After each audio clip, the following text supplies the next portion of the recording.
Hi, ലൈഫിൽ ആദ്യമായിട്ടാണ് ഇങ്ങനെ ഇരുന്ന് ഒരു വീഡിയോ ചെയ്യുന്നത്. ഇതിനു മുന്നേ ജീവിതത്തിൽ ഒരുപാട് സമയം വെറുതെ ഉണ്ടായിരുന്നപ്പോഴും ഇങ്ങനൊരു വീഡിയോ ഒന്നും ചെയ്യാൻ തോന്നിയിട്ടില്ല. പക്ഷേ ഇപ്പോൾ for the best reasons life വളരെ ബിസി ആയിട്ടാണ് പോകുന്നത്. എങ്കിലും ഇങ്ങനൊരു വീഡിയോ ചെയ്യുവാണ്. എന്തുകൊണ്ടാണെന്ന് വെച്ചാൽ നിങ്ങൾ തംബ്നെയിൽ അല്ലെങ്കിൽ ക്യാപ്ഷൻ കണ്ടു കാണുമല്ലോ. ഞാൻ ഈ ഷെയർ ചെയ്യാൻ പോകുന്ന കാര്യങ്ങൾ കേട്ടിട്ട് ആർക്കെങ്കിലും റിലേറ്റബിളായിട്ട് തോന്നി ഒരാശ്വാസം കിട്ടിയ, അല്ലെങ്കിൽ ഒന്ന് ചിന്തിക്കാൻ പറ്റിയ, I will be the happiest. എന്ന് പറയണില്ല, behind the camera is my dearest husband. നമ്മൾ രണ്ടുപേരും കൂടി എടുത്ത ഡിസിഷനാണ്. ഇതിനെപ്പറ്റി ഞങ്ങൾ സംസാരിക്കാൻ പോകുവാണെന്ന്. അപ്പോൾ എനിക്കൊരു റിക്വസ്റ്റ് ഉണ്ട്. എനിക്ക് എന്തായാലും അറിയാം ഈ വീഡിയോയ്ക്ക് നല്ല ലെങ്ത് ഉണ്ടായിരിക്കും, ബിക്കോസ് ഇത് സ്ക്രിപ്റ്റഡ് അല്ല. ഞാൻ മുടിയൊക്കെ കെട്ടി ലിപ്സ്റ്റിക്കൊക്കെ ഇട്ട് ജെനുവിൻ തോട്ട്സ് ആയിട്ട് ഇവിടെ വന്നിങ്ങനെ ഇരിക്കുവാണ്, എനിക്ക് ഷെയർ ചെയ്യാനുള്ള കാര്യങ്ങൾ പറയാൻ വേണ്ടിയിട്ട്. നിങ്ങൾക്ക് ഇത്രയും സ്ട്രെച്ചിന് നിങ്ങൾക്ക് ഒറ്റയടിക്ക് കാണാൻ പറ്റിയാൽ മാത്രം ഈ വീഡിയോ കണ്ടാൽ മതി. ബിക്കോസ് ഇതൊരു സെൻസിറ്റീവ് ടോപ്പിക് ആയതുകൊണ്ട് അവിടെ നിന്ന് എന്തെങ്കിലും കേട്ടിട്ട് ഒരു കൺക്ലൂഷനിൽ എത്താതെ നിങ്ങൾക്ക് ഇത്രയും ടൈം സ്പെൻഡ് ചെയ്യാനുള്ളപ്പോൾ കാണണം എന്നുള്ളതൊരു ഹംബിൾ റിക്വസ്റ്റാണ്. പിന്നെ ടോപ്പിക് ഇത്ര സെൻസിറ്റീവ് ആയതുകൊണ്ട് തന്നെ ഈ വീഡിയോ ആര് കാണരുത് എന്ന് ഞാനൊന്ന് പറഞ്ഞോട്ടെ. പിന്നെ ഇവളല്ലേ ലോകത്ത് ആദ്യമായിട്ട് പ്രസവിച്ചത് എന്ന് നിങ്ങൾക്ക് ഞാൻ ഈ ഇൻട്രൊഡക്ഷൻ പറഞ്ഞപ്പോൾ തന്നെ തോന്നിയെങ്കിൽ പ്ലീസ് നോ, ഈ വീഡിയോ നിങ്ങൾ കാണരുത്. ഡെഫിനറ്റ്ലി ഈ വീഡിയോ നിങ്ങൾക്കുള്ളതല്ല. അപ്പോൾ welcome to this honest sharing session. അതുപോലെ തന്നെ ഒരു കാര്യം കൂടി പറഞ്ഞോട്ടെ. എനിക്കൊരു വളരെ പ്രൈവറ്റ് ആയിട്ടുള്ളൊരു ഇൻസ്റ്റാഗ്രാം അക്കൗണ്ട് ആട്ടോ ഉള്ളത്. അപ്പോൾ എൻ്റെ ഫ്രണ്ട്സിന് വേണ്ടി, എൻ്റെ ജെനുവിൻലി എൻ്റെ ഒരു ക്ലോസ് സർക്കിളിന് വേണ്ടിയിട്ട് മാത്രം ഞാനൊരു സ്റ്റോറി ഇട്ടായിരുന്നു. ഞാൻ പറഞ്ഞു എനിക്ക് എൻ്റെ എക്സ്പീരിയൻസ് ഒക്കെ ഷെയർ ചെയ്തുകൊണ്ടൊരു വീഡിയോ ചെയ്യണമെന്നുണ്ട്. നിങ്ങൾക്ക് എന്തെങ്കിലും അതിനകത്ത് ആഡ് ഓൺ ചെയ്യാനുണ്ടോ, എന്തെങ്കിലും ക്വസ്റ്റ്യൻസ് ഉണ്ടോ, അല്ലെങ്കിൽ എന്തെങ്കിലും ആ വീഡിയോയിലേക്ക് കോൺട്രിബ്യൂട്ട് ചെയ്യാനുണ്ടോ എന്ന് ചോദിച്ചിരുന്നു. അപ്പോൾ എനിക്ക് വന്ന കുറച്ച് ക്വസ്റ്റ്യൻസും കുറേ അമ്മമാർ ഷെയർ ചെയ്ത കാര്യങ്ങളും കൂടി ഞാൻ ഈ വീഡിയോയിൽ ഇൻക്ലൂഡ് ചെയ്യാം കേട്ടോ. അപ്പോൾ നമുക്ക് തുടങ്ങാം. ഇവിടെ നിന്ന് തുടങ്ങാം. ഇതെൻ്റെ ഒരു പേഴ്സണൽ ഡയറിയാണേ, സ്പെഷ്യൽ ഡയറി. ഓക്കെ, ഇത് കണ്ടോ, ഇതിനകത്ത് നിറച്ച് എൻ്റെ കുഞ്ഞുമില്ലിയുടെ ഗുഡ് ന്യൂസാണ്. ഡോക്ടർ ഞങ്ങളോട് ആദ്യം പറഞ്ഞത് your baby is 2 millimeters now എന്നാണ് പറഞ്ഞത്. അപ്പോൾ അന്ന് മനസ്സിൽ കയറിയ പേരാണ് കുഞ്ഞുമില്ലി. 2 millimeter, നമ്മുടെ കുഞ്ഞുമില്ലി എന്നുള്ള പേര്. എൻ്റെ വാവയുടെ പേര് കുഞ്ഞുമില്ലി, നമ്മൾ വീട്ടിൽ വിളിക്കുന്നത് കുഞ്ഞുമില്ലി എന്നാണ് കേട്ടോ. അപ്പോൾ അങ്ങനെയാണ് നമ്മുടെ ഗുഡ് ന്യൂസ് എത്തി. നമ്മളിത് നമ്മുടെ ക്ലോസസ്റ്റ് ഫാമിലി ആൻഡ് ഫ്രണ്ട്സിനോട് പറഞ്ഞു. എല്ലാവരും വളരെ എക്സൈറ്റഡ് ആയിരുന്നു. പക്ഷെ പലരും ഒളിഞ്ഞും മറിഞ്ഞും ഒക്കെ ചോദിച്ചു, മരിയ, മാളുക്കുട്ട, സർപ്രൈസ്?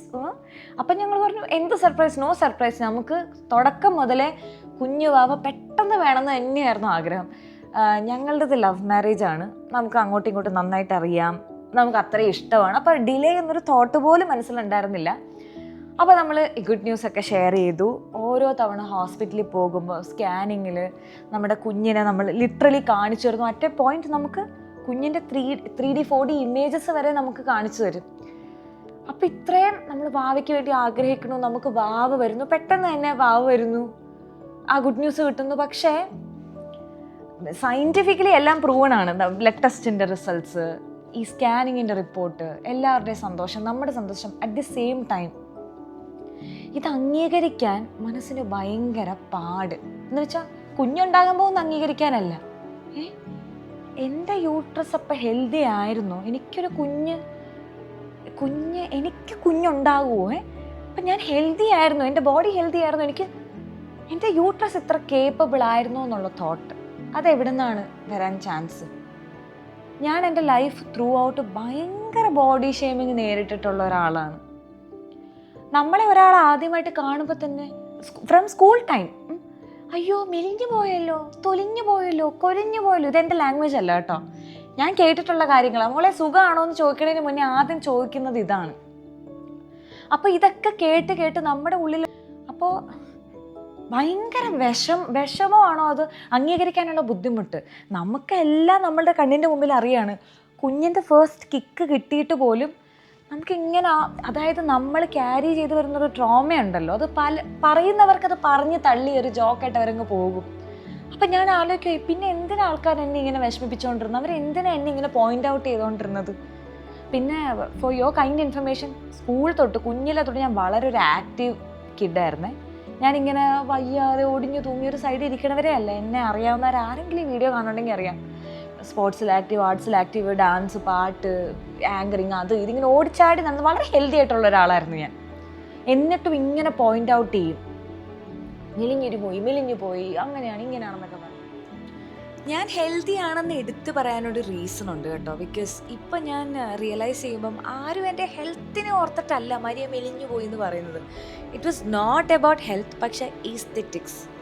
അവരുടെ കണ്ണിന് കുളിർമയുള്ള രീതിയിൽ, അതായത് അവരുടെ സൗന്ദര്യ സങ്കല്പങ്ങൾക്ക് നമ്മൾ ഫിറ്റ് ആകുന്നുണ്ടായില്ല. അതായിരുന്നു പ്രോബ്ലം എന്ന് ഞാൻ ഇപ്പം റിയലൈസ് ചെയ്യുന്നു. കാര്യം പലരും എന്നോട് ചോദിച്ചിട്ടുണ്ട്, എന്ത് മെലിഞ്ഞിരിക്കണേ, ഇങ്ങനെ ഇരുന്ന് എങ്ങനെ പ്രസവിക്കും. അപ്പം ആ ലെവൽ വരെ നമ്മൾ കോമൻസ് കേട്ടിട്ട് നമുക്ക് കുഞ്ഞുണ്ടായി കഴിഞ്ഞപ്പം ഉണ്ടാകുന്ന ആ ഒരു ഇപ്പം ശരിക്കും എന്നൊരു തോട്ടുണ്ട്. അത് ഇച്ചിരി വേദനയുള്ളൊരു കാര്യമാണ്. സത്യം പറഞ്ഞാൽ കുഞ്ഞിലെ കേട്ടൊരു കമൻറ്റാണ്, അതായത് അയ്യോ ഈ കൈ എന്താ കോഴിക്കാലോ കാക്കക്കാലോ ആട്ടുംകാല് പോലെയാണ് എൻ്റെ കൈ ഇരിക്കണേന്ന് പറഞ്ഞിട്ട് ഞാൻ പിന്നീട് ഒരിക്കലും ചെറിയൊരു ടോപ്പ് ഇട്ടിട്ടില്ല. ഫുൾ സ്ലീവ് അല്ലെങ്കിൽ ഇത്രയുള്ള സ്ലീവ് അല്ലാത്ത ഒരു ഡ്രസ്സും ഞാൻ എൻ്റെ ലൈഫിൽ ഇട്ടിട്ടില്ല. ലൈഫിൽ ഇട്ടിട്ടുണ്ട്, വീട്ടിലിട്ടിട്ടുണ്ട്. എൻ്റെ ക്ലോസ് ഫ്രണ്ട്സിനറിയാം. അല്ലെങ്കിൽ അതെന്താ എൻ്റെ ഒരു കോൺഷ്യസ് ഡിസിഷൻ ആയിരുന്നില്ല ഒരിക്കലും ഞാൻ ഇനി ഫുൾ സ്ലീവ് ഡ്രസ്സ് ഇടൂ എന്നുള്ളത്. എൻ്റെ ഒരു കോൺഷ്യസ് ഡിസിഷൻ ആയിരുന്നില്ല. പക്ഷേ എൻ്റെ കുഞ്ഞു മനസ്സിൽ കയറിപ്പോയൊരു കാര്യമാണ്, എൻ്റെ കൈ കൊള്ളില്ല, എൻ്റെ കൈ എന്താ കോഴിക്കാലോ ആട്ടുംകാലോ. അങ്ങനെ ആ ആൻറ്റി പറഞ്ഞ കോമൻറ്റ് എൻ്റെ മനസ്സിൽ ഇപ്പോഴും ഉണ്ട്. ആട്ടുംകാല് പോലെ, ആടിൻ്റെ കാല് പോലെ കൈ ഇരിക്കുന്നതെന്ന് പറഞ്ഞപ്പോൾ തൊട്ട് പിന്നെ നാച്ചുറലി ഡ്രസ്സ് വാങ്ങിക്കാൻ അമ്മ പോകുമ്പോൾ ഞാൻ പറയും, അമ്മ എനിക്ക് ഫുൾ കൈയുള്ള ഡ്രസ്സ് മതി, അല്ലെങ്കിൽ മുട്ടിന് താഴെയുള്ള ഡ്രസ്സ് മതി. അതിപ്പോഴും എൻ്റെ തലയിൽ ആ തോട്ടുണ്ട്. അപ്പം അത്രയും ബോഡി ഷേമിങ് കിട്ടിയിട്ട് എനിക്ക് കുഞ്ഞുണ്ടാവുന്ന കേട്ടപ്പോൾ എൻ്റെ ദൈവമേ, എനിക്കൊരു ഹെൽത്തി ബോഡി ഉണ്ടായിരുന്നല്ലേ എന്നുള്ള ആ ഒരു തോട്ട് അവിടെ തീരുന്നില്ല കേട്ടോ കഥ. ഞാൻ എക്സ്പ്ലെയിൻ ചെയ്യാം. ഓരോ തവണ സ്കാനിങ്ങിന് മുമ്പ് ഡോക്ടർ വാവി ഓക്കെയാണ്, അല്ലെങ്കിൽ പ്രഗ്നൻസി റിലേറ്റഡ് എന്തെങ്കിലും ഒരു ചെറിയ ഇഷ്യൂസൊക്കെ പറയും, അല്ലാണ്ട് മേജർ പ്രശ്നങ്ങളൊന്നും ഉണ്ടായിരുന്നില്ല. ഓരോ തവണ ഡോക്ടർ ഓക്കെ ആണെന്ന് പറയുമ്പോഴും ആൽബിലേക്ക് ഓക്കെ ഇപ്പോൾ ഒന്നും ഉറപ്പിക്കാറായിട്ടില്ല, 3 മാസം കഴിഞ്ഞിട്ടേ നമുക്ക് എന്തെങ്കിലും ഉറപ്പിക്കാൻ പറ്റൂ. 3 മാസത്തിലും ഡോക്ടർ പറയും കുഞ്ഞ് ഓക്കെയാണെന്ന്. അപ്പോൾ പറയും ഇല്ല ഇതൊന്നും ഉറപ്പിക്കാറായില്ല, അനോമലി സ്കാനിങ്ങിലേ നമുക്കറിയാൻ പറ്റൂ. 5th മന്ത് അനോമലി സ്കാനിലും വാവ ഓക്കെ ആണെന്ന് പറയുമ്പോൾ അത് അംഗീകരിക്കാൻ പറ്റാത്തൊരവസ്ഥയുണ്ട്. ഇത് എന്തുകൊണ്ടാണെന്ന് ചോദിച്ചാൽ, മനുഷ്യർ നമ്മുടെ ലൈഫിൽ ഉണ്ടാക്കി തരുന്ന മുറിവുകളാണ്. പറയുന്നവർ പറഞ്ഞു പോകും, പക്ഷെ കേൾക്കുന്നവരുടെ തലയിൽ ഇത് ഇങ്ങനെ കിടന്ന് കറങ്ങും. എൻ്റെ അവസ്ഥ, എൻ്റെ ശരീരം മെലിഞ്ഞിരിക്കുന്നെന്നുള്ള കോമൻറ്റാണ് ഞാൻ കേട്ടതെങ്കിൽ എത്രയോ പേര് അയ്യോ തടിച്ചു പോയല്ലോ, അയ്യോ ഇത്രയായല്ലോ, അയ്യോ അങ്ങനെയാണല്ലോ ഇങ്ങനെയാണെന്നുള്ള കമൻറ്റ്സ് കേട്ട ഒരുപാട് പേര് എൻ്റെ വീഡിയോ കാണുന്നുണ്ടെന്ന് എനിക്ക് 100% ഉറപ്പാണ്. ആരെങ്കിലും ഈ വീഡിയോ ആരെങ്കിലും കാണുന്നുണ്ടെങ്കിൽ എനിക്ക് ഉറപ്പാണ് ഇത് റിലേറ്റ് ചെയ്യാൻ പറ്റുന്ന ആൾക്കാർ കാണും. മെലിവിനെ പറയുന്നു, തടിച്ചിരിക്കുന്നതിനെ പറയുന്നു, വേറെ എന്തൊക്കെ മനുഷ്യർക്ക് കമൻറ്റ് ചെയ്യാനാണോ അല്ലേ റീസൺസ് ഇല്ലാത്തത്. അപ്പോൾ അങ്ങനെ അനോമലി സ്കാൻ എത്തി. അപ്പോഴേക്കും ഡോക്ടറോട് ചോദിച്ചു, ഡോക്ടർ എൻ്റെ കൊച്ച് ഓക്കെ അല്ലേ? അപ്പോൾ ഡോക്ടർ പറഞ്ഞു ഓക്കെയാണ്, പക്ഷെ മരിയയുടെ ബ്ലാഡർ ഫുള്ളല്ല, അതുകൊണ്ട് പ്രോപ്പറായിട്ട് അധികം കാണുന്നില്ല, പക്ഷെ എന്നാലും എനിക്ക് അറിയാൻ കൊച്ച് ഓക്കെയാണ്. അപ്പോൾ ഞാൻ പറഞ്ഞു ഡോക്ടർ ഇല്ലില്ല പ്ലീസ് അസ്യൂം ചെയ്യല്ലേ, ഞാൻ ബ്ലാഡറൊക്കെ നിറച്ച് കുറേ വെള്ളമൊക്കെ കുടിച്ച് വരാമെന്ന് പറഞ്ഞ് പിന്നെയും ഡോക്ടർ വന്ന് ഒന്നും കൂടി സ്കാൻ ചെയ്യാണ്. അപ്പോൾ ഡോക്ടർ പറയും ഓക്കെയാണ്. ഞാൻ പറഞ്ഞു ഡോക്ടർ ഞാൻ ഇങ്ങനെ സൈഡ് തിരിഞ്ഞ് കിടക്കാം, ഡോക്ടർ ഈ സൈഡൊന്ന് നോക്കിയേ. ഞാനിങ്ങനെ പാനിക്കായിട്ട് ചോദിക്കാൻ തോന്നിയപ്പോൾ ഡോക്ടർക്ക് മനസ്സിലായി എന്തോ ഒരു തകരാറുണ്ട്. ഞാൻ ഇപ്പോഴും ഓർക്കണം ഡോക്ടർ എന്നോട് ചോദിച്ച ചോദ്യം. ഇങ്ങനെ കാഷ്വലി കൊച്ച ഓക്കെ ആണെന്ന് പറഞ്ഞിട്ട് ഡോക്ടർ പറയുക മരിയ എന്ത് ചെയ്യുന്നു? ആ ചോദ്യത്തിൽ നിന്ന് എനിക്ക് മനസ്സിലായി ഈ പെണ്ണിന് വല്ല വിവരവും വിദ്യാഭ്യാസവും ഉണ്ടോ, അതാണോ ഈ പെണ്ണ് ഇങ്ങനെ എന്താ ചോദിച്ചുകൊണ്ടിരിക്കണമെന്ന് തന്നെയാണ് ഡോക്ടർ മീൻ ചെയ്തത്. കാര്യം ഒരാൾക്ക് ഇത്രയ്ക്ക് ഡൗട്ട്ഫുൾ ആകാൻ പറ്റുമോ? ഇതിനും റീസൺ ഞാൻ പറഞ്ഞുതരാം. ഞാൻ പ്രഗ്നൻ്റ് ആയപ്പോൾ എൻ്റെ വയറ് കാണുന്നവരൊക്കെ പറയും, എൻ്റെ എസ്പെഷ്യലി ഓഫീസിലൊക്കെ പോകുമ്പോൾ ചോദിക്കും വർക്ക് ഫ്രം ഹോം കിട്ടാൻ വേണ്ടി ചുമ്മാ പറയുവാണോ പ്രഗ്നൻ്റ് ആണെന്ന്, മരിയനേക്കാളും വലിയ വയറ് ഞങ്ങൾക്കുണ്ടല്ലോ, മരിയനേക്കാളും പ്രഗ്നൻ്റ് ഞങ്ങളുണ്ടല്ലോ, ഇങ്ങനത്തെയുള്ള കുറേ കമൻസ് ഉണ്ട്. സോറി ഞാൻ മിമിക്കുകയാണെങ്കിൽ കേട്ടോ. പക്ഷേ ഇങ്ങനത്തെ കോമൻസ് പറയണവർ പറഞ്ഞു പോകും. പക്ഷേ ഒരു പ്രഗ്നൻ്റ് ആയിട്ടുള്ള ഒരാൾ വയറ് ചെറുതാണല്ലോ എന്ന് കേൾക്കുമ്പോൾ നമ്മുടെ മനസ്സിലേക്ക് പോകുന്നത് എന്താണെന്നറിയോ? നമ്മുടെ വയറ് ചെറുതാണ്, നമ്മുടെ അകത്ത് കുഞ്ഞ് കിടന്ന് സഫക്കേറ്റ് ചെയ്യാണ്, കുഞ്ഞിന് എന്തോ പ്രശ്നമുണ്ട്. നമ്മൾ നോർമലായിട്ടിരിക്കുന്ന ഒരു അവസ്ഥയിൽ നമ്മളൊരു കമൻറ്റ് പറഞ്ഞാൽ നമുക്ക് ഈ ചെവി കൂടി കേട്ട് ആ ചെവി കൂടി പോകുന്ന തിയറി ഉണ്ടല്ലോ, അതൊക്കെ വർക്കാകും. പക്ഷേ ഒരു പ്രഗ്നൻറ്റ് ലേഡീനെ സംബന്ധിച്ചിടത്തോളം ഒരു ഇമോഷണൽ റോളർ കോസ്റ്ററാണ്. ഞാനിങ്ങനെ ഭയങ്കര സ്പിരിറ്റിൽ ഇങ്ങനെ ഭയങ്കര ഇതായിട്ട് സംസാരിക്കണം അല്ലേ. പക്ഷേ ഇതിലൂടെ പോയവർക്കറിയാം പ്രഗ്നൻ്റ് ആയിരിക്കുന്ന സമയത്ത് കേൾക്കുന്ന കമൻസ് നമ്മൾ ഒരിക്കലും മറക്കത്തുമില്ല.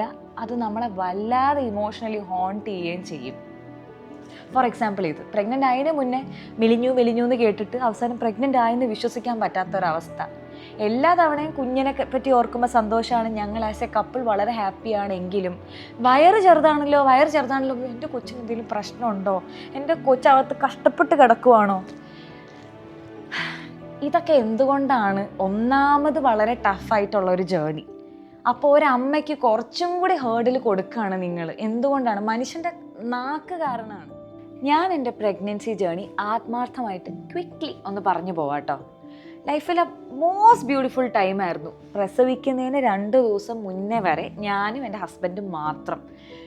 അടിപൊളി എക്സ്പീരിയൻസ്. പക്ഷേ ഇത് ഇത്രയും ബ്യൂട്ടിഫുൾ ആയിരുന്നു എന്ന് ഞാൻ റിയലൈസ് ചെയ്യണത് ഇപ്പോഴാണ്. ആഫ്റ്റർ ഡെലിവറി എൻ്റെ മൈൻഡ് നല്ല റിലാക്സ്ഡ് ആയിട്ട് കാമായിട്ട് തിരിഞ്ഞ് നോക്കുമ്പോഴാണ് എനിക്ക് മനസ്സിലാവുന്നത് എത്ര ബ്യൂട്ടിഫുൾ ആയിരുന്നു. എന്നെ ടേക്ക് കെയർ ചെയ്തത് നിഞ്ചേട്ടനാണ്, എന്നെയല്ല, ഞങ്ങളെ ടേക്ക് കെയർ ചെയ്തത് എൻ്റെ ഹസ്ബൻഡായിരുന്നു, നമ്മൾ മാത്രമായിരുന്നു. ഭയങ്കര ബ്യൂട്ടിഫുൾ ആയിരുന്നു എന്ന് ഇപ്പോഴാണ് ഞാൻ റിയലൈസ് ചെയ്യുന്നത്. ഇത് എടുത്ത് പറയുന്ന ഒരു റീസൺ ഉണ്ട്. ആ സമയത്ത് പ്രഗ്നൻ്റ് ആയിരുന്ന സമയത്ത് പലരും എൻ്റെ അടുത്ത് വന്ന് ചോദിക്കും, മരിയ ഹൗ ഈസ് പ്രഗ്നൻസി, ലൈഫിലെ മോസ്റ്റ് ബ്യൂട്ടിഫുൾ ടൈം അല്ലേ എന്നൊക്കെ ചോദിക്കുമ്പോൾ നമ്മളിങ്ങനെ ബ്യൂട്ടിഫുൾ ഫസ്റ്റ് കിക്ക് എങ്ങനെ ഉണ്ടായിരുന്നു, സൂപ്പർ അല്ലായിരുന്നു, ഭയങ്കര ഫീലിങ്ങിലേക്ക് സൂപ്പർ എന്നൊക്കെ പറയുമ്പോഴും അത് എന്നെ ആൾക്കാർ ഇനിയും ജഡ്ജ് ചെയ്ത് കൊല്ലാതിരിക്കാൻ വേണ്ടി ഞാൻ സമ്മതിച്ചു കൊടുക്കുന്നതായിരുന്നു. ആ സമയത്തെന്ന് പറഞ്ഞാൽ ആങ്സൈറ്റിയുടെ പീക്കിലാണ്. കാര്യം നമ്മൾ വളരെ ഹാപ്പിയാണ്, നമ്മുടെ കുഞ്ഞുവാവ് വരാൻ നമ്മൾ വെയിറ്റിംഗ് ആണ്. എങ്കിലും നാട്ടുകാരുടെയൊക്കെ ഈ ജഡ്ജ്മെൻറ്റ്സ് കാരണവും നമ്മൾ ഒരു പ്രത്യേകിച്ച് ഫസ്റ്റ് ടൈം പ്രഗ്നൻസി ആകുമ്പോൾ നമുക്കിതിനെപ്പറ്റി ഒന്നും അറിയില്ല. നമുക്ക് ബാവ വേണമായിരുന്നു, ബാവ വരുന്നതാണ് നമ്മുടെ വിചാരം. പക്ഷേ ഇൻ ബിറ്റ്വീനുള്ള ജേർണിനെ കുറിച്ച് എത്ര പേര് ഫുള്ളി അവെയർ ആയിരുന്നു എന്ന് എനിക്കറിയില്ല. പക്ഷെ ആ ടൈമിൽ ഫിസിക്കലി ഡിഫിക്കൾട്ടാണ്, അതിൻ്റെ കൂടെ ഒരു ഇമോഷണൽ, ഒരു ഹോർമോണൽ മൊത്തം ഇങ്ങനെയാണ് കിടക്കുന്നത്. അപ്പോൾ ആ ടൈമിൽ നമുക്ക് ആങ്സൈറ്റിയാണ് കൂടുതലുണ്ടാവുക. അത് ഞാനിപ്പോൾ തുറന്ന് പറയുന്നത് എന്തറിയോ, നമ്മൾക്ക് കുറേ സെറ്റ് ഓഫ് എക്സ്പെക്റ്റേഷൻസ് ഉണ്ട്. Pregnancy most beautiful time of the blah blah blah. അങ്ങനെ ആയ ഒരുപാട് പേരുണ്ട്. I am not scaring you. ഞാൻ എൻ്റെ പേഴ്സണൽ എക്സ്പീരിയൻസ് മാത്രമായിട്ടോ ഷെയർ ചെയ്യണത്. നമ്മൾ സത്യസന്ധമായിട്ട് പറയണത് എന്താണെന്ന് വെച്ചാൽ, നമുക്കിതിലൂടെ കടന്നു പോകുമ്പോൾ നമ്മൾ വിചാരിക്കും, ഇങ്ങനെയാണല്ലേ ഫീൽ ചെയ്യേണ്ടത്, പക്ഷേ എനിക്കിങ്ങനെ ഫീൽ ചെയ്യുന്നില്ലല്ലോ, എനിക്ക് ആങ്സൈറ്റി ആണല്ലോ, അപ്പോൾ ഞാൻ ഇപ്പോഴേ ഒരു ചീത്ത അമ്മയാണോ, അമ്മയും ബാഡ് മോം എന്നുള്ള ചിന്ത നമ്മളെ ഹോണ്ട് ചെയ്യും. അതൊന്നും വരാതിരിക്കാനാണ് ഞാൻ ഇപ്പോഴേ പറയുന്നത്. നമ്മൾ ഹ്യൂമൻ ബീങ്സ് അല്ലേ, നമുക്ക് റിയൽ ആയിട്ടിരിക്കാം. നമുക്ക് ആങ്സൈറ്റി ഉണ്ടാവും, എല്ലാവരുടെയും പോലെ ചിലപ്പോൾ ബ്യൂട്ടിഫുൾ ഭയങ്കര അങ്ങനെ ആവണം എന്നില്ല. And it's okay, it's totally fine. നിങ്ങൾ ഒരു ചീത്ത അമ്മയോ ഒന്നുമല്ല. എനിക്ക് ഈ തോന്നലൊക്കെ വന്നത്, ഞാൻ ദൈവമേ ഗ്രേറ്റ്ഫുൾ ആയിരിക്കേണ്ട സമയത്ത് എനിക്ക് വെപ്രാളവും ടെൻഷനും ആണല്ലോ, ഞാനൊരു ചീത്ത അമ്മയാണോ എന്നോർത്ത് ജെനുവിൻലി വിഷമിച്ച സമയമുണ്ട്. അതാണ് ഞാനീ പറയണത്. ഇപ്പം ഞാൻ തിരിഞ്ഞു നോക്കുമ്പോൾ എനിക്കറിയാം എന്ത് രസമായിരുന്നു അത്. ഞാൻ ഒന്നും അങ്ങനെ അധികം വീഡിയോസും ഒന്നും എടുത്തു വെച്ചിട്ടില്ല. ഞാൻ ആ മൊമെൻറ്റ്സൊക്കെ നല്ലപോലെ എൻജോയ് ചെയ്യുമായിരുന്നത് എനിക്കിപ്പോൾ അറിയാം. അപ്പോൾ യെസ്, നമുക്ക് എക്സ്പെക്റ്റേഷൻസ് ഒന്ന് ക്ലിയർ ചെയ്ത് വെക്കാം. എൻ്റെ പ്രഗ്നൻസി ജേർണി എന്ന് പറഞ്ഞാൽ 6 months ഫുൾ വോമിറ്റിംഗ് എന്നൊക്കെ പറഞ്ഞ് ഈ സിനിമയിൽ കാണുന്ന പോലെ ഭർത്താവും ഭാര്യ അവർ കല്യാണം കഴിക്കുന്നു, ഫസ്റ്റ് നൈറ്റ് കഴിയുന്നു, 2 ദിവസം കഴിയുമ്പോൾ ഇങ്ങനെ ചേട്ടാ പച്ചമാങ്ങ കഴിക്കാറ് ആ സ്കീമേ അല്ല. വോമിറ്റിംഗ് എന്നൊക്കെ പറഞ്ഞാൽ നമ്മുടെ ബോഡി ഇങ്ങനെ തല വന്ന് ഇങ്ങനെ ഇടിക്കും. അപ്പം ഞാൻ ഇപ്പോഴും ഓർക്കേണ്ട, നിഞ്ചേട്ടനൊക്കെ ഞാൻ വോമിറ്റ് ചെയ്യുന്ന സമയത്ത് ഈ നെറ്റ് വന്നിങ്ങനെ പൊത്തിപ്പിടിക്കുക, സിങ്കിൽ വന്ന് അടിക്കാതിരിക്കുക, അത്രയും ഫോഴ്സ്ഫുള്ളിയാണ്. ഞാൻ ഇത് പറയാൻ കാര്യം ഫിസിക്കലി എത്ര എക്സോസ്റ്റിംഗ് ആയിട്ടുള്ളൊരു പ്രോസസ്സാണ്. പ്രഗ്നൻസിയുടെ വോമിറ്റിംഗ് പോലത്തെ സിംറ്റം, ആ വോമിറ്റിംഗ് എന്ന് പറഞ്ഞാൽ വോമിറ്റിംഗ് സിമ്പിൾ പരിപാടി അല്ല എന്നാണ് ഞാൻ ഉദ്ദേശിച്ചത്. അപ്പോൾ അങ്ങനെ വോമിറ്റിംഗ്, ആ വോമിറ്റിംഗ് ഒന്ന് കഴിഞ്ഞു വന്നപ്പോൾ പിന്നെ എനിക്കുണ്ടായ വിചിത്രമായൊരു പരിപാടി എന്ന് പറയുന്നത്, എനിക്ക് ഫുഡ് കഴിക്കുമ്പോൾ വായിലിങ്ങനെ സോപ്പ് പത പോലെ സോപ്പിൻ്റെ ചുവ വായിൽ വരും. അപ്പം ഞാൻ ലിറ്ററലി പോയി കണ്ണാടി നോക്കിയിട്ട് എൻ്റെ വാ പതഞ്ഞു വരുന്നുണ്ടോ എന്ന് തോന്നും, എനിക്കങ്ങനെ ഫീലിംഗ്. അപ്പോൾ അതും ഇതിൻ്റെ ഒരു വിയേർഡ് സിംറ്റമാണ്. ഇങ്ങനെ ഒരു ഒരു മെറ്റാലിക് ചുവ വായിൽ. ചുരുക്കി പറഞ്ഞാൽ വോമിറ്റിംഗ് കഴിഞ്ഞ് ഒന്ന് ഫുഡ് കഴിക്കാമെന്ന് ഓർത്തപ്പോഴത്തേ പിന്നെ ഇതായി. ഈ സിംറ്റം ഒന്ന് മാറി വന്നു കഴിഞ്ഞപ്പോഴേ പിന്നെ ജസ്റ്റേഷണൽ ഡയബറ്റിസ്, ഇഷ്ടമുള്ള ചോറ് ഷുഗർ ഒന്നും കഴിക്കാൻ പറ്റാതെ എന്ന്. ഞാനിത് പറയുന്നത് എന്താണെന്ന്, I am not scaring U. സുഖമായി പോയി പ്രസവിച്ച് കുഞ്ഞുങ്ങളെ നോക്കുന്ന ആൾക്കാരുണ്ട്. ഞാൻ പറയണത് എൻ്റെ മാത്രം അനുഭവം കേട്ടോ.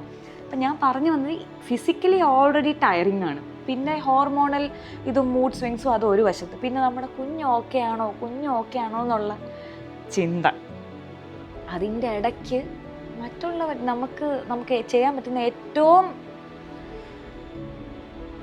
എളുപ്പമുള്ളൊരു കാര്യം ഒരാളെ ജഡ്ജ് ചെയ്യാതിരിക്കുക, അവർക്ക് അൺനെസസറി ആയിട്ട് അവരുടെ അടുത്ത് പോയി വാ തുറക്കാതിരിക്കുക എന്നുള്ളതാണ്. നിങ്ങൾക്ക് ഇപ്പം പ്രഗ്നൻ്റ് ആയിട്ടൊരു ലേഡിയോട് നല്ലതൊന്നും പറയാനില്ലെങ്കിൽ ഒരു ഓൾ ദ ബെസ്റ്റ് പറയുക, അല്ലെങ്കിൽ ഒന്നും പറയാതിരിക്കുക. അതായിരിക്കും ഏറ്റവും നല്ല കാര്യം. കാര്യം നമ്മൾ വിചാരിക്കുന്ന പോലെയല്ല അവരുടെ തല പ്രോസസ്സാകുന്നത്. ഇനി most special chapter, delivery time. Due date പറഞ്ഞിരുന്നത് May 7th ആണ്. പക്ഷെ നമ്മുടെ കുഞ്ഞു വാവ April 14th എത്തി. എനിക്ക് ആക്ച്വലി ഡെലിവറി ടൈമിനോട് അടുത്തപ്പോൾ ആകെ ഒരു പ്രാർത്ഥനയുണ്ട്, 2 പ്രാർത്ഥനയാണ് ബേസിക്കലി ഉണ്ടായിരുന്നത്. നിഞ്ചേട്ടൻ എൻ്റെ ഡെലിവറിക്ക് 2 ദിവസം മുന്നെയാണ് എത്തിയത്. മുന്നേ ഉള്ള ഒരാഴ്ച നിഞ്ചേട്ടൻ വർക്ക് റിലേറ്റഡ് ആവശ്യങ്ങൾ കാരണം ഔട്ട് ഓഫ് ടൗൺ ആയിരുന്നു. അപ്പോൾ എനിക്ക് ആകെ പ്രാർത്ഥന, ഞാൻ തമ്പുരാനോട് പ്രാർത്ഥിക്കുന്നുണ്ടെങ്കിൽ കുഞ്ഞുവിനോട് പറയും അപ്പ വന്നിട്ടേ വരാവുള്ളേ, എൻ്റെ റിയാപ്പി വന്നിട്ടേ വരാവുള്ളേ. റിയാപ്പി എന്ന് പറഞ്ഞാൽ എൻ്റെ സിസ്റ്ററാണ്, അറിയാത്തവർക്ക് വേണ്ടിയിട്ട്. അപ്പോൾ അങ്ങനെയാണ്. എൻ്റെ അമ്മയ്ക്ക് വരാൻ പറ്റിയില്ല, ഡെലിവറിക്ക് മുന്നേയും ഡെലിവറി അന്നൊന്നും വരാൻ പറ്റില്ല. അപ്പോൾ റിയാപ്പിയാണ് എൻ്റെ സൈഡിൽ നിന്ന് എന്നെയും ഭാവേനെയൊക്കെ നോക്കാൻ വേണ്ടി വന്നത്. അപ്പോൾ 2 ദിവസം മുന്നേ അപ്പ എത്തി. April 14th രാവിലെ റിയാപ്പി എത്തി. April 14th വൈകുന്നേരം എൻ്റെ കുഞ്ഞു മില്ലി എത്തി. നമ്മുടെ കുഞ്ഞു മില്ലി ജനിച്ചു. ഓക്കെ, അപ്പോൾ ഈ ക്വസ്റ്റ്യൻ ഞാൻ സൈഡിൽ എവിടെയെങ്കിലും ആ ക്വസ്റ്റ്യൻ ഇടാം. എൻ്റെ ഒരു ഫ്രണ്ട്, ഒരു ജൂനിയർ കുട്ടി ചോദിച്ചൊരു ചോദ്യമാണ്, വളരെ റെലവൻ്റ് ആയിട്ടുള്ളൊരു ചോദ്യമാണ് അല്ലേ. ചേച്ചി, സ്ത്രീ അബലയാണ് തബലയാണെന്നുള്ള ഉത്തരവൊന്നുമല്ല, ഇത് ഭയങ്കര പാടാണോ, ഭയങ്കര പെയിനാണോ, പ്ലീസ് ഫാബ്രിക്കേറ്റഡ് ആൻസേഴ്സ് തരരുത്. ഇതേ വേരിയേഷനിലുള്ള ഒരുപാട് ചോദ്യങ്ങൾ പലർക്കും ഉണ്ടായിട്ടുണ്ടാകാം, സ്റ്റിൽ ഉണ്ടാകാം. അതുകൊണ്ട് ഇതിനെപ്പറ്റി ഞാൻ പറയാണ്. ഞാൻ എൻ്റെ കാര്യം അങ്ങോട്ട് പറയാം. പല കാര്യങ്ങളിലും വളരെ ഓവർ തിങ്കിങ് ഉള്ള എനിക്ക് ഇത്തരം കാര്യങ്ങൾ, അതായത് എങ്ങനെ പ്രസവിക്കും, അങ്ങനത്തെ പേടികൾ ആക്ച്വലി ഉണ്ടായിരുന്നില്ല. ഡെലിവറി പെയിൻ, എൻ്റെ പേടികൾ വേറെ പേടികളാണ്. ഞാൻ ആക്ച്വലി April 14th ഹോസ്പിറ്റലിൽ പോകുന്ന എനിക്ക് പെയിൻ വന്നിട്ടൊന്നും പോയതല്ല കേട്ടോ. എനിക്ക് രാവിലെ ഒരു സ്പോട്ടിങ് ഉണ്ടായി, അതുകൊണ്ട് ജസ്റ്റ് ഒന്ന് ഹോസ്പിറ്റലിൽ കാണിക്കാൻ. ഭയങ്കര ഇപ്പം ആലോചിക്കുമ്പോൾ ഭയങ്കര അഡ്വഞ്ചറസ് പരിപാടി. അതായത് എൻ്റെ അനിയത്തി റിയാപ്പി ദുബായിൽ ലാൻഡ് ചെയ്യുന്നു. അപ്പോൾ റിയാപ്പിനെ പിക്ക് ചെയ്യാൻ പോകേണ്ടതിന് പകരം ഞങ്ങൾ നേരെ ഹോസ്പിറ്റലിലേക്കാണ് പോയി അഡ്മിറ്റ് ആവുമല്ലോ. ഡോക്ടറിനെ കണ്ടപ്പോൾ ഡോക്ടർ പറയുകയാണ് മരിയയ്ക്ക് കൺട്രാക്ഷൻസ് സ്റ്റാർട്ടായി, മരിയനെ ഒബ്സർവേഷനിൽ വെക്കണം എന്ന് പറയുക. അപ്പം ഞാനിങ്ങനെ നീഞ്ചാണോ ഇതൊക്കെയാണോ കൺട്രാക്ഷൻസ്, ഇതൊക്കെ ഒരു കൺട്രാക്ഷനാണോ? എല്ലാ മാസവും പീരീഡ്സിനും അത്ര എക്സ്ട്രീം പെയിനുള്ള എനിക്കിതൊക്കെ ഒരു കൺട്രാക്ഷൻ ആണോ എന്നൊക്കെ പറഞ്ഞാലിങ്ങനെ എൻ്റെ ബോധമില്ലായ്മയുടെ എക്സ്റ്റെൻഡാണ് കേട്ടോ ഞാൻ പറയുന്നത്. ഇങ്ങനെ ഇരിക്കുകയാണ്. അപ്പോൾ അഡ്മിറ്റ് ആകണം, ഒബ്സർവേഷനിൽ ഇരിക്കണം എന്ന് പറയുമ്പോൾ ഒരു മലയാളി നേഴ്സ്. അപ്പം ഞാൻ നേഴ്സിനോട് പറയുന്നുണ്ട്, സിസ്റ്ററെ എൻ്റെ അനിയത്തി നാട്ടിൽ നിന്ന് വരുന്നുണ്ട്, അവൾ കക്കാർച്ചി അമ്മ കൊടുത്തു വിട്ടിട്ടുണ്ട്, ഞാൻ കുറച്ച് കക്കാർച്ചി കഴിച്ചിട്ട് തിരിച്ചു വന്ന് അഡ്മിറ്റ് ആകാൻ സിസ്റ്ററെ പോകുന്നു, കക്കാർച്ചി കഴിക്കുന്നു, വരുന്നു എന്ന് ഞാൻ പറയുകയാണ്. അപ്പോൾ സിസ്റ്ററിൻ്റെ ഒരു നോട്ടം ഞാൻ ഒരിക്കലും മറക്കില്ല. എവിടെന്ന് വരുന്നു പ്രസവിക്കുന്നതിന് ആ ഒരു രീതിയിലുള്ള നോട്ടം ഞാൻ ഒരിക്കലും മറക്കില്ല. പിന്നെ ഞാൻ ഈ കക്കാർച്ചിയുടെ കാര്യം പറഞ്ഞത് ഞാൻ ഭയങ്കര കൂളാണ് എന്ന് കാണിക്കാനല്ല. അതെൻ്റെ ചില സമയത്ത് വിവരമില്ലായ്മ ഒരു ബ്ലെസ്സിങ് ആണെന്ന് പറഞ്ഞിട്ടില്ലേ, ഒരുപാട് ചിന്തിക്കുന്നില്ല. അപ്പോൾ എൻ്റെ മനസ്സിൽ തോന്നി എനിക്ക് എൻ്റെ അമ്മ കൊടുത്തു വിട്ട കക്കാർച്ചി അതെനിക്ക് കഴിച്ചിട്ട് പോയി പ്രസവിക്കാം, ഇങ്ങനെയാണ് ഞാൻ വിചാരിക്കുന്നത്. ഈ കൺട്രാക്ഷൻസ് ഹെവി ആകുമെന്നോ അത് ഇനി ഭീകരമായിട്ട് വരുമെന്നോ നമ്മൾ ചിന്തിക്കുന്നില്ല. ഞാൻ ചേട്ടനോട് പറയും, ഇതൊക്കെയാണോ ഇങ്ങനെ കൺട്രാക്ഷൻസ് എന്ന് ഇത്ര നാളും പറഞ്ഞ് പേടിപ്പിച്ചുകൊണ്ടിരുന്നത് എന്നൊക്കെ പറഞ്ഞ് കുറച്ച് നേരം കഴിഞ്ഞപ്പോൾ കൺട്രാക്ഷൻസ് ഭീകരമാകാൻ തുടങ്ങി. ഇപ്പം ഈ ചോദ്യത്തിനുള്ള ഉത്തരത്തിലേക്കാണ് ഞാൻ വരുന്നത്. പിന്നെ എല്ലാവർക്കും അറിയാൻ ക്യൂരിയോസിറ്റി ഉണ്ടായിരുന്ന ഫാമിലി ആൻഡ് ഫ്രണ്ട്സ് ചോദിച്ച ചോദ്യമാണ്, എപ്പിഡ്യൂറൽ ഇഞ്ചക്ഷൻ എടുത്തോ? എപ്പിഡ്യൂറൽ എന്താണെന്ന് അറിയാത്തവർക്ക് വേണ്ടിയിട്ട് നമ്മുടെ ലേബർ പെയിൻ കുറയ്ക്കാൻ ഹെൽപ്പ് ചെയ്യുന്ന മെഡിസിനാണ്. അത് ഇഞ്ചക്ഷനായിട്ടാണ് എടുക്കുന്നത്. ഞാൻ എപ്പിഡ്യൂറൽ എടുത്തിട്ടില്ല. എന്തുകൊണ്ട് എടുത്തിട്ടില്ല എന്ന് നാച്ചുറലി ഒരു സംശയം വരാം. എന്തുകൊണ്ട് എടുത്തിട്ടില്ല എന്ന് ചോദിച്ചാൽ സിമ്പിളാണ്, ഞാൻ നൊന്തേ പ്രസവിക്കൂ എന്നാലും എൻ്റെ കുഞ്ഞിനോട് അങ്ങനെ പരിപാടിയൊന്നും അല്ല, എനിക്ക് പേടിയാണ്. എപ്പിഡ്യൂറൽ ഇഞ്ചക്ഷന് നീഡിൽ ഇത്രയുണ്ട്, അത് നമ്മുടെ നട്ടലിന് കുത്തും എന്നാണ് ഞാൻ കേട്ടത്. എനിക്ക് ഈ ഇഞ്ചക്ഷൻ, സൂചി ഇതൊക്കെ ഭയങ്കര പേടിയാണ്. പ്രസവിക്കാൻ പേടിയില്ല, പക്ഷേ എനിക്ക് അനസ്തേഷ്യ തരാതെ എടുക്കുന്ന ഇഞ്ചക്ഷൻ, ഇതൊക്കെയാണ് എൻ്റെ പേടികൾ. അതുകൊണ്ട് ഞാൻ പറഞ്ഞു എനിക്ക് എപ്പിഡ്യൂറൽ വേണ്ട, ഞാൻ വേദനിച്ച് പ്രസവിച്ചോളാം എന്ന് പറഞ്ഞു. എൻ്റെ ചിന്തകളിൽ പോലും, ജോക്സ് അപ്പാർട്ട്, എൻ്റെ ചിന്തകളിൽ പോലും എപ്പിഡ്യൂറൽ എടുത്തിട്ട് ലേബറിലേക്ക് പോകണമെന്നൊരു തോട്ട് ഉണ്ടായിരുന്നില്ല. വേദന ഭീകരമാകാൻ തുടങ്ങി, അതിഭീകരമാകാൻ തുടങ്ങി. എനിക്ക് അവിടെ എന്താ സംഭവിക്കണമെന്ന് മനസ്സിലായില്ല. അപ്പം തന്നെ വാട്ടർ ബ്രേക്കായി, ലേബർ റൂമിലേക്ക് ഓടുന്നു,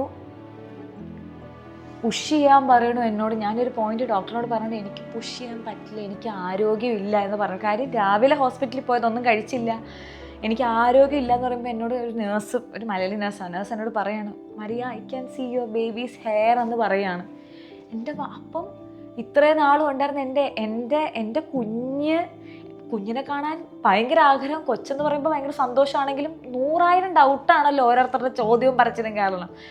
അപ്പോൾ എൻ്റെ കൊച്ചിൻ്റെ തലമുടി കാണാന്ന് പറയുമ്പം പിന്നെ എനിക്ക് ഭയങ്കര എനർജി വന്നു. ഞാൻ നല്ല പോലെ പുഷ് ചെയ്തു.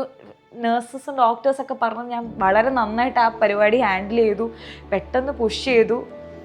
എൻ്റെ വാവ വന്നപ്പോൾ ഇപ്പം അത് ഓർക്കും ഭയങ്കര മാജിക്കലാണ്. പക്ഷെ അപ്പോൾ എൻ്റെ മനസ്സിലേക്ക് ആദ്യം വന്നത്, ഞാൻ ഇങ്ങനെ നോക്കുമ്പോൾ ഇതെന്താ ഇങ്ങനെയാണ് എനിക്ക് ആദ്യം തോന്നി. ഞാൻ വളരെ ജെന്യുവനായിട്ട് സംസാരിക്കണം. കാര്യം എന്താണെന്ന് അറിയാം, എല്ലാവരും പറഞ്ഞു കുഞ്ഞ് വരുമ്പോൾ വേദന നിങ്ങൾ അറിയില്ല, മറന്നു പോകും. അതൊക്കെ അങ്ങനെയൊന്നും ആയിരുന്നില്ല എൻ്റെ കാര്യത്തിൽ.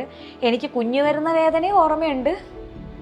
അത് കഴിഞ്ഞ് നമ്മുടെ വജൈനയിൽ നിന്ന് ഏനൽ ഓപ്പണിങ് വരെ ഇങ്ങനൊരു കീറൽ അവർ കീറും, വാവ പുറത്തേക്ക് വരാം. ആ വേദന ഉൾപ്പെടെ എല്ലാം എനിക്ക് നല്ല ഓർമ്മയുണ്ട്. പ്ലസ് വാവ പുറത്ത് വന്നപ്പോൾ എൻ്റെ വയറ്റിലേക്ക് വാവിന് ഇട്ടുവന്നപ്പോൾ വാവയുടെ തല ഇങ്ങനെ നീണ്ടിരുന്നപ്പോൾ ഇതെന്താ ഈ തല ഇങ്ങനെ റോക്കറ്റ് പോലെ ഇരുന്നപ്പോൾ ഇങ്ങനെയാണ് എൻ്റെ ആദ്യത്തെ എൻ്റെ തോട്ട് പോയത്. അങ്ങനെയാണ് ഞാനിത് തുറന്ന് പറയാൻ കാര്യം. അല്ലെങ്കിൽ ഇങ്ങനെയാണ് നിങ്ങളുടെ ലൈഫിൽ ആദ്യം വന്നപ്പോഴേ മാജിക്കലായിട്ട് തോന്നിയില്ലെങ്കിൽ നിങ്ങൾക്ക് ഗിൽറ്റ് തോന്നാതിരിക്കാനാട്ടോ ഞാൻ പറഞ്ഞത്. എൻ്റെ വാവ പുറത്ത് വന്ന് വാവയുടെ കരച്ചിട്ടപ്പോൾ ഇവിടെ എന്താ ഇപ്പം നടക്കണേ എന്നൊരു തോന്നലായിരുന്നു എനിക്ക്. ആ ഒരു വേദനയിലും ആ ഒരു ഇതിലും ഒക്കെ എനിക്ക് അങ്ങനൊരു തോട്ടായിരുന്നു. പക്ഷേ ആ വേദനയൊക്കെ മാറി എൻ്റെ ആ കീറലും ആ സ്റ്റിച്ചും കൂട്ടിത്തുന്നലൊക്കെ കഴിഞ്ഞ് കുറച്ച് നിമിഷം കഴിഞ്ഞ് ഞാൻ സൈഡിലേക്ക് നോക്കുമ്പം കണ്ട ആ കാഴ്ചയാണ് എൻ്റെ മനസ്സിൽ എൻ്റെ ചൈൽഡ് ബർത്ത് എന്നുള്ള എൻ്റെ ഓർമ്മ. കാര്യം വാവ വന്ന് പുഷ് ചെയ്ത് അവൾ ആദ്യം കരഞ്ഞെൻ്റെ വയറ്റിലിട്ടതല്ല, ബോധത്തോടെ ഇവിടെ നടക്കുന്ന ഈ എക്സ്ട്രീം പെയിനിൽ നിന്നൊന്ന് ബോധം വന്ന് തിരിഞ്ഞു നോക്കിയപ്പോൾ അയ്യോ എൻ്റെ കുഞ്ഞ് ക്ലീൻ ചെയ്തിട്ട്. അപ്പോഴാണ് അയ്യോ എൻ്റെ കൊച്ച്, ഞാൻ വെയിറ്റ് ചെയ്ത എൻ്റെ കുഞ്ഞ്, എൻ്റെ പൊന്നെൻ്റെ നെഞ്ചേട്ടൻ. അപ്പോൾ ഞാനിങ്ങനെ അയ്യോ, അപ്പോഴാണ് എനിക്ക് അയ്യോ എൻ്റെ കുഞ്ഞ് ജനിച്ചത്, എൻ്റെ കുഞ്ഞാ കിടക്കണം, ആ ഒരു തോട്ട് എനിക്ക് വന്നത് ശരിക്കും അപ്പോഴാണ്.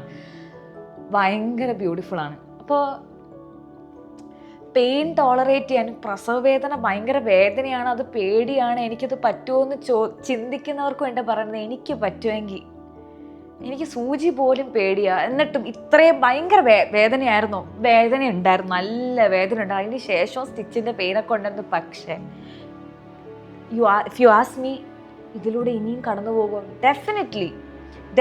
ഇപ്പം എൻ്റെ ഭാവിക്ക് 6 months ആയി. ഇതാണ് ഇതിൻ്റെ റിസൾട്ടെങ്കിൽ, ഇതാണ് ഇതിൻ്റെ ആ ഒരു ജോയ് എങ്കിൽ ഡെഫിനറ്റ്ലി ഈ വേദനയിലൂടെ കടന്നു പോകും. Because it's worth it, really worth it. അതെനിക്ക് എങ്ങനെ പറഞ്ഞു തരണം എന്നറിയില്ല. ഇപ്പോഴാണ് ഞാനിത് ഇത്ര ക്ലാരിറ്റിയോട് കൂടി ഇത് സംസാരിക്കുന്നത്. ഭയങ്കര മാജിക്കലാണ്. ഈ ലോകത്തെ ഏറ്റവും പ്യുവറസ്റ്റ് ആയിട്ടുള്ള കാര്യം എന്ന് പറഞ്ഞാൽ ആ നിഷ്കളങ്കമായൊരു കൊച്ച. എന്തെങ്കിലും കളങ്കമുണ്ടോ? ആകെ പാല് കുടിച്ച് ജീവിക്കണ ഒരു ലോകത്തിലെ എന്താ പറയുക, ഒരു ഹെൽപ്ലെസ് ആയിട്ടൊരു ക്യൂട്ട്, എന്താ പറയുന്നതിന് ഒരു ക്യൂട്ട് സാധനം. മനുഷ്യനിൽ കളങ്കമൊക്കെ വരുന്നത് എപ്പോഴാണ്? ഈ കുഞ്ഞ് വലുതായി വരുമ്പോൾ നമ്മൾ അപ്പനും അമ്മയും വീട്ടുകാരും നാട്ടുകാരും ബന്ധുക്കളൊക്കെ ചുറ്റി വരുന്ന കുറ്റം പറഞ്ഞ് അവരെയും ജഡ്ജ് ചെയ്ത് ഇവരെയും ജഡ്ജ് ചെയ്ത് ഈ വിഷം കുത്തി തുടങ്ങുമ്പോഴാണ് മനുഷ്യൻ മാറി തുടങ്ങുന്നത്. Last chapter, last but not the least, postpartum blues. Okay, അപ്പോൾ പ്രഗ്നൻ്റ് ആയിരുന്ന സമയത്ത് വാവ വന്നു കഴിഞ്ഞാൽ എന്നുള്ള പരിപാടികൾ വളരെ പോസിറ്റീവ് പിക്ചർ മാത്രമാണ് തലയിലുണ്ടായിരുന്നത്. വാവ വന്നാൽ ഫുൾ പോസിറ്റീവ് ആണല്ലോ, അത്രയും നാളത്തെ ടെൻഷനല്ലേ നമുക്കുണ്ടാവുള്ളൂ എന്ന് നമ്മൾ ചിന്തിച്ചു. ഓക്കെ, അപ്പോൾ പ്രഗ്നൻസി ടൈമിൽ കുറേ ഇങ്ങനെ നമ്മൾ ഭയങ്കര കെയർഫുള്ളി നോക്കി കണ്ടൊരു കാര്യമാണ് ഫീഡിങ് ഡ്രസ്സ്. അതായത് കിടന്ന് പാല് കൊടുക്കാനും നിന്ന് പാല് കൊടുക്കാനും ഓടി നടന്ന് പാല് കൊടുക്കാനൊക്കെ വേണ്ടിയിട്ട് കുറേ ഫീഡിങ് ഡ്രസ്സ് ഒക്കെ നല്ല ഓപ്ഷൻസ് ദുബായിൽ ഇല്ലാത്തതുകൊണ്ട് റിയാപ്പിയോട് പറഞ്ഞിട്ട് പാവൻ്റെ അപ്പയും അമ്മയും റിയാപ്പിയൊക്കെ കുറേ ഫീഡിങ് ഡ്രസ്സ് എനിക്ക് തയ്പ്പിച്ചും റെഡിമെയ്ഡായിട്ടൊക്കെ കൊടുത്തു വിട്ടു. അങ്ങനെ എന്താ പറയുക, റിയാപ്പി എത്തി, ഫീഡിങ് ഡ്രസ്സ് എത്തി, കുഞ്ഞുമില്ലി എത്തി, പാല് മാത്രം എത്തിയില്ല. ഇപ്പം ഞാനിങ്ങനെ ഭയങ്കര ജോളിയായിട്ട് പറയുന്നു. എൻ്റെ ക്ലോസസ്റ്റ് ആളുകൾക്ക് എൻ്റെ ഈ ചിരി കാണുമ്പോഴേ എൻ്റെ വിഷമം മനസ്സിലാവുന്നുണ്ടാവാം. അപ്പം ഞാനിപ്പോൾ ചിരിച്ച് കളിച്ച് പറയുന്നുണ്ടെങ്കിലും worst chapter of my entire life I would say. അപ്പം മിൽക്ക് സപ്ലൈ എനിക്ക് വളരെ കുറവായിരുന്നു. ഇനീഷ്യലി വാവ കൊളസ്ട്രം കുടിച്ചു. അതിനുശേഷം ഫസ്റ്റ് വീക്ക് എൻറ്റയർലി ഫോമുല മിൽക്കായിരുന്നു. അതിനുശേഷം ഞാൻ കോംബോ ഫീഡിങ് ആണ് ചെയ്തിട്ടുള്ളത്. അതായത് ബ്രസ്റ്റ് മിൽക്കും എൻ്റെ പാലും കൊടുക്കും, വാവയ്ക്ക് ഫോമുല മിൽക്കും കൊടുക്കും. ഈ ഒരു ചാപ്റ്റർ എന്ന് പറയുന്നത് വളരെ ബുദ്ധിമുട്ടായിരുന്നു. എന്നോട് ഡോക്ടർ പറയുന്നുണ്ട്, മരിയ ഇത് വളരെ നോർമലാണ്, മരിയയുടെ വാവ ഒത്തിരി മുന്നേ വന്നു, ബോഡി ഒന്ന് പഠിക്കട്ടെ, ബോഡിക്ക് കുറച്ച് ടൈം കൊടുക്കൂ, ചിലർക്ക് 1 മാസമൊക്കെ എടുക്കും എന്നൊക്കെ പറയുന്നുണ്ട്. സയൻറ്റിഫിക്കലി എനിക്ക് മനസ്സിലായി കുറച്ച് ടൈം കൊടുക്കണം, വാവ എപ്പോഴും വാവ സക്ക് ചെയ്താലേ പാല് പ്രോപ്പറായിട്ട് വരുള്ളൂ. എൻ്റെ ഹസ്ബൻഡ് എനിക്ക് പറഞ്ഞു തരുന്നുണ്ട്, ചുറ്റുമുള്ള എല്ലാവരും എനിക്ക് പറഞ്ഞു തരുന്നുണ്ട് ടൈം കൊടുക്കൂ എന്ന് പറഞ്ഞു തരുന്നുണ്ടെങ്കിലും ഡോക്ടർ തന്നെ വന്ന് പറയുന്നുണ്ടെങ്കിലും ഓരോരോ ചോദ്യങ്ങളുണ്ടല്ലോ.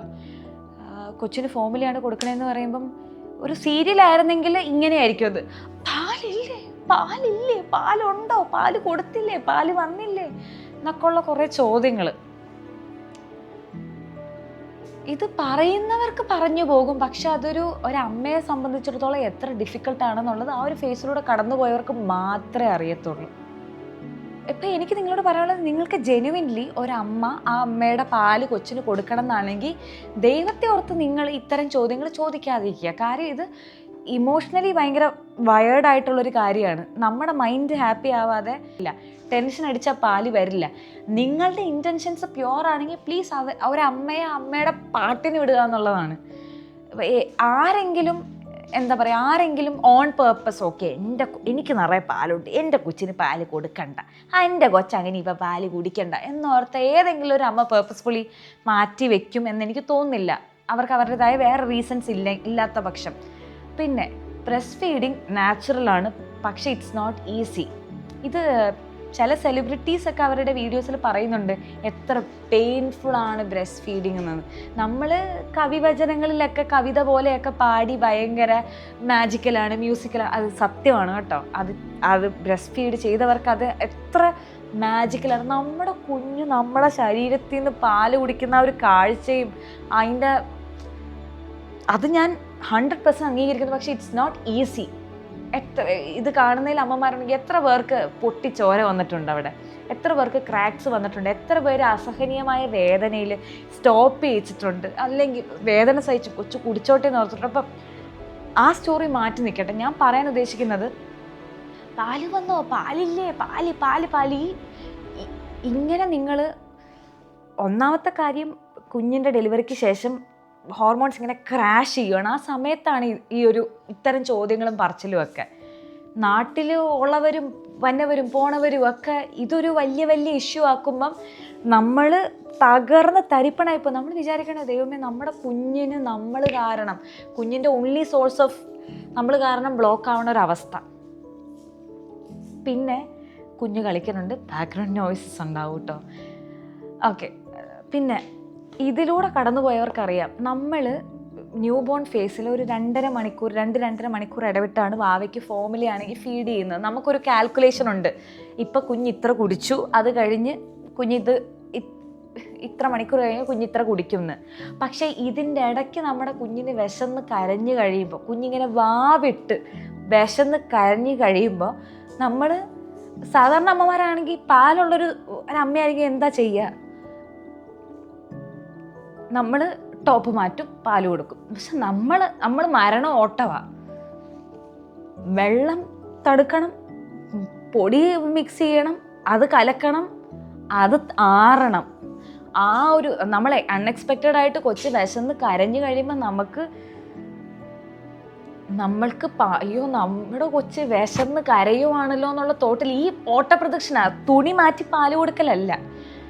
അപ്പം അത് എന്ത് ഡിഫിക്കൽട്ടാണെന്നറിയോ. ഇപ്പം ഞാൻ ഈ പറയുന്നത് നാണക്കേടിനെ കുറിച്ചല്ല ഞാൻ പറയുന്നത്. അതായത് എനിക്കിത് സംഭവിക്കുന്നു, എൻ്റെ കുഞ്ഞ് കരയുന്നു, ഞാനിതൊക്കെ കലക്കുന്നു, അപ്പോൾ റൂമിൽ 10 പേരുണ്ട്, അവരെന്നെ പറ്റി എന്ത് വിചാരിക്കും, ആ ചിന്തയല്ല നമ്മൾ അലട്ടുന്നത്. ഇത് ഞാനും കുഞ്ഞും മാത്രമുള്ള സാഹചര്യത്തിലാണെങ്കിലും കൊച്ച് നമ്മൾ കാൽക്കുലേറ്റ് ചെയ്ത ടൈമിന് മുന്നേ വിശന്ന് ഭയങ്കരമായിട്ട് കരയുമ്പോൾ പാലാറാൻ വേണ്ടി നമ്മൾ ആ ഒരു ടൈം നമ്മളിങ്ങനെ ഇല്ലാണ്ടായി പോണ അവസ്ഥയൊക്കെ ഉണ്ട്. അതിലൂടെ പോയവർക്കേ അറിയുള്ളൂ. ഓക്കെ, അപ്പോൾ ലോങ് സ്റ്റോറി ഷോർട്ട്, നിങ്ങൾ വായടച്ച് മിണ്ടാതിരിക്കുക. എന്നുള്ളത് ഭയങ്കര വലിയ ഉപകാരമാണ് നിങ്ങൾ പുതിയ അമ്മമാരോട് ചെയ്യണത്. കാര്യം ആരും ഓൺ പേർപ്പസ് ഇതൊന്നും ചെയ്യില്ല. പിന്നെ വേറൊരു എൻ്റെ കൂട്ടുകാരികളോട്, ഈ ഇടയ്ക്ക് അമ്മമാരായ കൂട്ടുകാരികളോട് ഞാൻ സംസാരിച്ചിട്ടുണ്ട്. അപ്പോൾ എൻ്റെ ഒരു കൂട്ടുകാരിക്ക്, അവൾക്കാണെങ്കിൽ ഒരുപാട് പാലുണ്ട്, പക്ഷെ അവളുടെ കുഞ്ഞ് കുടിക്കുന്നില്ല. അതെന്തോ മെഡിക്കൽ കണ്ടീഷനാണെന്നാണ് ഡോക്ടർ പറഞ്ഞത്. ഞാൻ ആധികാരികമായിട്ട് സംസാരിക്കണില്ല, എനിക്ക് അറിവില്ലാത്തതുകൊണ്ട്. ഞാനിപ്പോൾ പറഞ്ഞത് മുഴുവൻ എൻ്റെ പേഴ്സണൽ എക്സ്പീരിയൻസസ് മാത്രമാണ്. ഓക്കെ, അവളുടെ കുഞ്ഞ് പാല് കുടിക്കുന്നില്ല. അപ്പോൾ അവളുടെ ഒരു റിലേറ്റീവ് അവളോട് പറയുകയാണ്, നിനക്ക് ഈ ലോകത്തെ ഏറ്റവും മനോഹരമായ സംഗീതം, ഏറ്റവും മനോഹരമായ ശബ്ദം എന്താണെന്ന് അറിയാവോ? അത് നമ്മുടെ കുഞ്ഞും പാല് കുടിക്കുന്ന ആ ശബ്ദമാണ് ഈ ലോകത്തിലെ ഏറ്റവും വലിയ സംഗീതം പോലും. I agree. ഓക്കെ, ശരിയാണ്. അത് വല്ലാത്തൊരു ഫീലിംഗ് ആണ്. അത് പറഞ്ഞറിയിക്കാൻ പറ്റില്ല. പക്ഷേ ആ പീസ് ഓഫ് ഇൻഫർമേഷൻ അവിടെ ആ സാഹചര്യത്തിൽ ആ അമ്മയ്ക്ക് കൊടുക്കേണ്ട, ആ അമ്മയുടെ ചെവിയിലെത്തിക്കേണ്ട വല്ല കാര്യമുണ്ടോ? അപ്പം നമ്മുടെ നാക്കിനെ കുറച്ച് കൺട്രോൾ ചെയ്യുക എന്നുള്ളത് വളരെ അത്യാവശ്യമായിട്ടുള്ളൊരു കാര്യം. നിങ്ങൾ അതിലൂടെ പോയിട്ടുണ്ടെങ്കിൽ നിങ്ങൾക്കറിയാം. പിന്നെ എൻ്റെ വേറൊരു സുഹൃത്ത്, അവൾക്ക്, ഓക്കെ, ഞാൻ ഡിപ്ലോമാറ്റിക് ആയിട്ട് സംസാരിക്കണം, അവൾക്ക് വലിയ ബ്രസ്റ്റാണ്. അവളുടെ ബ്രസ്റ്റ് സൈസ് വളരെ വലുതാണ്, പക്ഷെ അവൾക്ക് പാലില്ല, ലിറ്ററലി പാലേ ഇല്ല. അപ്പോൾ ഫുള്ളി ഫോർമുല ഫെഡാണ് കുഞ്ഞ്. അപ്പോൾ അവളുടെ അഗൈൻ ഒരു കുഞ്ഞിനെ കാണാൻ വന്ന ഒരാൾ പറയാം, നിന്നെ കണ്ടിട്ട് പാലില്ലാത്തതായിട്ട് തോന്നുന്നില്ലല്ലോ എന്നുള്ള കമൻറ്റാണ്. അതിൻ്റെ അർത്ഥം എന്താണ്? നമ്മൾ മനസ്സിലാക്കേണ്ട കാര്യം, നമ്മുടെ ബ്രസ്റ്റ് സൈസും മിൽക്ക് പ്രൊഡക്ഷനായിട്ട് യാതൊരു ബന്ധവും ഇല്ല. ഒരുപാട് വലിയ ബ്രസ്റ്റ് ഉള്ള ഒരാൾക്ക് ഒരുപാട് പാലുണ്ടാകണം നിർബന്ധമില്ല. ബ്രസ്റ്റ് സൈസ് തീരെ കുറഞ്ഞ ഒരാൾക്ക് പാലുണ്ടാവില്ല എന്ന് നമുക്ക് പറയാൻ പറ്റില്ല. ഇതൊക്കെ ഡിപ്പെൻഡ് ചെയ്തിരിക്കുന്ന വേറെ പല ഫാക്ടേഴ്സാണ്. ഞാനൊരു ഡോക്ടറോ ലാക്ടേഷൻ കൺസൾട്ടൻറ്റോ ന്യൂട്രീഷനിസ്റ്റോ ഒന്നും അല്ലാത്തതുകൊണ്ട് ഞാൻ ഇതിനെക്കുറിച്ച് ആധികാരികമായിട്ട് പറയുന്നില്ല. പക്ഷേ ദീസ് ആർ ഫാക്ട്സ്. അപ്പം നമുക്ക് പ്രഗ്നൻ്റ് ആയിട്ടുള്ള, അല്ലെങ്കിൽ എസ്പെഷ്യലി ഡെലിവറിക്ക് ശേഷം ചെയ്യാൻ പറ്റുന്ന ഏറ്റവും നല്ല കാര്യം എന്ന് പറയുന്നത് നമ്മുടെ നാവ് വളരെ കൺട്രോൾഡ് ആയിട്ട് യൂസ് ചെയ്യുക എന്നുള്ളതാണ്. Again hormonal ക്രാഷാണ്. ഫിസിക്കലി ഒരുപാട് വേദനകളിൽ കടന്നു പോകുന്നു, പിന്നെ മെൻ്റലി ഭയങ്കര ബുദ്ധിമുട്ടാണ്. അതിൻ്റെ ഇടയ്ക്കൂടി എന്തിനാണ് ഈ അൺനെസറി കമൻറ്റ്സ്? നമ്മൾ ചിന്തിക്കേണ്ട കാര്യമാണ് കേട്ടോ. പിന്നെ കുഞ്ഞിനെ കാണാൻ വന്ന് കഴിഞ്ഞ് കഴിയുമ്പം കുഞ്ഞിനെ പറ്റിയുള്ള 100,000 കമൻറ്റ്സ്. കൊച്ചിന് മുടിയില്ലെന്നോ, ഇത് എൻ്റെ കഥയല്ല ഞാൻ ഈ പറയുന്നത്, ഇത് ഞാൻ എൻ്റെ കൂട്ടുകാരികളുടെ അടുത്തുനിന്നും കൂടി എനിക്ക് കിട്ടിയ കഥയാണ്. കുഞ്ഞിന് നീളമില്ല, കുഞ്ഞിന് കറുത്തിരിക്കണു, മെലിഞ്ഞിരിക്കുന്നു, തല ചപ്പിയിരിക്കുന്നു, ഇത്തരം കമൻറ്റ്സ്. നമ്മുടെ കുഞ്ഞിനെ കാണാൻ വന്നൊരു ചേച്ചി കൊച്ചിനെ കണ്ടിട്ട് പറഞ്ഞത്, കൊച്ചിൻ്റെ തലതിങ്ങനെ ചപ്പിയിരിക്കുന്നല്ലോ, അതൊരു പെങ്കൊച്ചല്ലേ, നാളെ ഒരു വീട്ടിലേക്ക് കെട്ടിപ്പോവേണ്ടതല്ലേ, ആകെ സ്കെയിലിൻ്റെ ഇത്രയുള്ള പെങ്കൊച്ചെന്നാണ് വാവേനെ വിളിക്കണത്. ജസ്റ്റ് ഒരു കുഞ്ഞ് വാവനെ കൂടി പെങ്കൊച്ച്, നാളെ വേറെ വീട്ടിൽ കെട്ടിപ്പോണം, തല ചപ്പിയിരിക്കുന്നു, ആ ഓയിൽ ഈ ഓയിൽ അത് ഇത്. പിന്നെ എനിക്ക് അഡ്വൈസസ് ഒക്കെ, ഫൈനാൻഷ്യൽ അഡ്വൈസസ് ഒക്കെ തരാൻ തുടങ്ങി. അതായത് കൊച്ചിൻ്റെ എല്ലാ ബർത്ത്ഡേക്കും ഗോൾഡ് ഗിഫ്റ്റ് ചെയ്യണം, അപ്പോൾ കൊച്ചിൻ്റെ ആവശ്യത്തിന് നമുക്ക് ഗോൾഡ് കൊടുക്കാമല്ലോ. ഇൻഡയറക്ട്ലി ഡൗറീനെ പറ്റിയാണ് ഈ പറയുന്നത്. അപ്പോളേ എനിക്ക് പറ്റുന്ന പോലെയൊക്കെ ഞാൻ പറഞ്ഞു, എൻ്റെ പൊന്നു ചേച്ചി, ഒരു പെങ്കൊച്ചിൻ്റെ ലൈഫിൽ ഏറ്റവും അൾട്ടിമേറ്റ് കാര്യം കല്യാണമല്ല. പിന്നെ ഒരു പെങ്കൊച്ച് കൊടുക്കുന്ന ഗോൾഡ് കണ്ട് അളന്ന് അവൾക്ക് വിലയിടുന്ന ഒരു മന്ദബുദ്ധി ചെറുക്കനും ഫാമിലിക്കും ഞങ്ങളുടെ കൊച്ചിനും കൊടുക്കൂല. ഇത് ഞാൻ പറയാം, കൊച്ചിനെ കൊടുക്കൂല എന്നൊക്കെ പറയണത് കറക്റ്റ് സ്റ്റേറ്റ്മെൻ്റ് ആണോ എന്ന് എനിക്കറിയില്ല എന്ന് ഞാനും എൻ്റെ ഹസ്ബൻഡും പറഞ്ഞു. നമ്മുടെ ജനറേഷനോ മെസ്ഡപ്പായി, നമ്മുടെ ചുറ്റുമുള്ളതോ ഇങ്ങനെ ഇനി തെളിഞ്ഞു പോകാനൊന്നും ഓക്കെ, ഞാൻ നെഗറ്റീവ് പറയണില്ല. ഓക്കെ, അഗൈൻ ഇനി ജനിച്ച പിള്ളേരെ പോലും വെറുതെ വിടുന്നില്ല. അപ്പോൾ കല്യാണമായി, പെണ്ണായി, ഗോൾഡായി. നമുക്ക് കുറച്ചൊന്ന് ചിന്തിക്കാം കേട്ടോ. അത്യാവശ്യം ചടങ്ങും ആചാരങ്ങളും ഒക്കെ നല്ലത് തന്നെ, പക്ഷേ ഒരു നയത്തിലൊക്കെ ഇത്തിരി ഓവറാവാതെ. നമ്മളുടെ വീട്ടിൽ ഹെൽപ്പിന് വന്നൊരു ചേച്ചിയുണ്ട്. ചേച്ചിയുടെ മോള് പ്രഗ്നൻ്റ് ആണ്. അപ്പോൾ ആ ചേച്ചി കൂടുതൽ വർക്ക് ചെയ്യുകയാണ് കേട്ടോ, കൂടുതൽ വർക്ക് ചെയ്യുക. അപ്പോൾ ഞാൻ ചേച്ചി എന്തിനാ ഇത്രയും കിടന്ന് കഷ്ടപ്പെടുന്നത്? അപ്പോൾ ചേച്ചി പറയാം, എൻ്റെ മോളുടെ ആവശ്യം നടത്തണം, എൻ്റെ മോളുടെ പ്രസവം ഞങ്ങളാണ് നോക്കേണ്ടത്. അപ്പോൾ ഞാൻ പറയാം, ചേച്ചി എന്തിനാണ് പ്രസവം നോക്കുന്നത്? അപ്പോൾ എന്നോട് പറയാം, മോളെ, ആദ്യത്തെ കൊച്ചിൻ്റെ പ്രസവം പെൺവീട്ടുകാരാണ് എടുക്കണ്ടേ, അമ്മ വീട്ടുകാരെടുക്കണ്ടേ. എനിക്കതൊക്കെ കേട്ടപ്പോൾ ഉണ്ടല്ലോ, ഓക്കെ, നിങ്ങൾ ഇപ്പം if you are rich, okay, do what ever you want. പക്ഷേ ഉണ്ടല്ലോ, ആണുങ്ങളും അപ്പന്മാരും മാത്രമല്ല, കൊച്ചിൻ്റെ അപ്പനും അമ്മയും, ഓക്കെ, നിങ്ങൾക്ക് കുഞ്ഞിനെ ജനിപ്പിക്കാൻ അറിയാമെങ്കിൽ കുഞ്ഞിനെ വളർത്താനും നോക്കാനും നിങ്ങൾക്ക് പറ്റണം. കല്യാണം കഴിപ്പിച്ച് വിട്ടതിന് ശേഷം നോ കമൻറ്റ്സ്. ഞാൻ പറയാൻ ഉദ്ദേശിച്ച കാര്യം നിങ്ങൾക്ക് മനസ്സിലായല്ലോ അല്ലേ? ഞാനിപ്പോൾ കുറേ കാര്യങ്ങൾ മിക്സപ്പ് ചെയ്ത് പറയുന്നുണ്ട്. എൻ്റെ വിഷമം കാരണം പറഞ്ഞത്, ഞാൻ കേട്ട കാര്യങ്ങളും ഒക്കെ വെച്ചിട്ട് ഞാൻ പറഞ്ഞതാണ്. ഒരു പാവപ്പെട്ട ചേച്ചി, ഓക്കെ, ഓൾറെഡി ഒരുപാട് വീട്ടിൽ ജോലിക്ക് പോകുന്നുണ്ട്, മോളെ അന്തസ്സായിട്ട് കല്യാണം കഴിപ്പിച്ച് വിട്ടു, ആൻഡ് ഇപ്പോൾ മോളുടെ പ്രസവം എടുക്കാൻ വേണ്ടി എക്സ്ട്രാ വർക്ക് ചെയ്യാണ്. ഇതൊക്കെ നമ്മൾ ചിന്തിക്കേണ്ട ഒരു കാര്യമാണ് കേട്ടോ.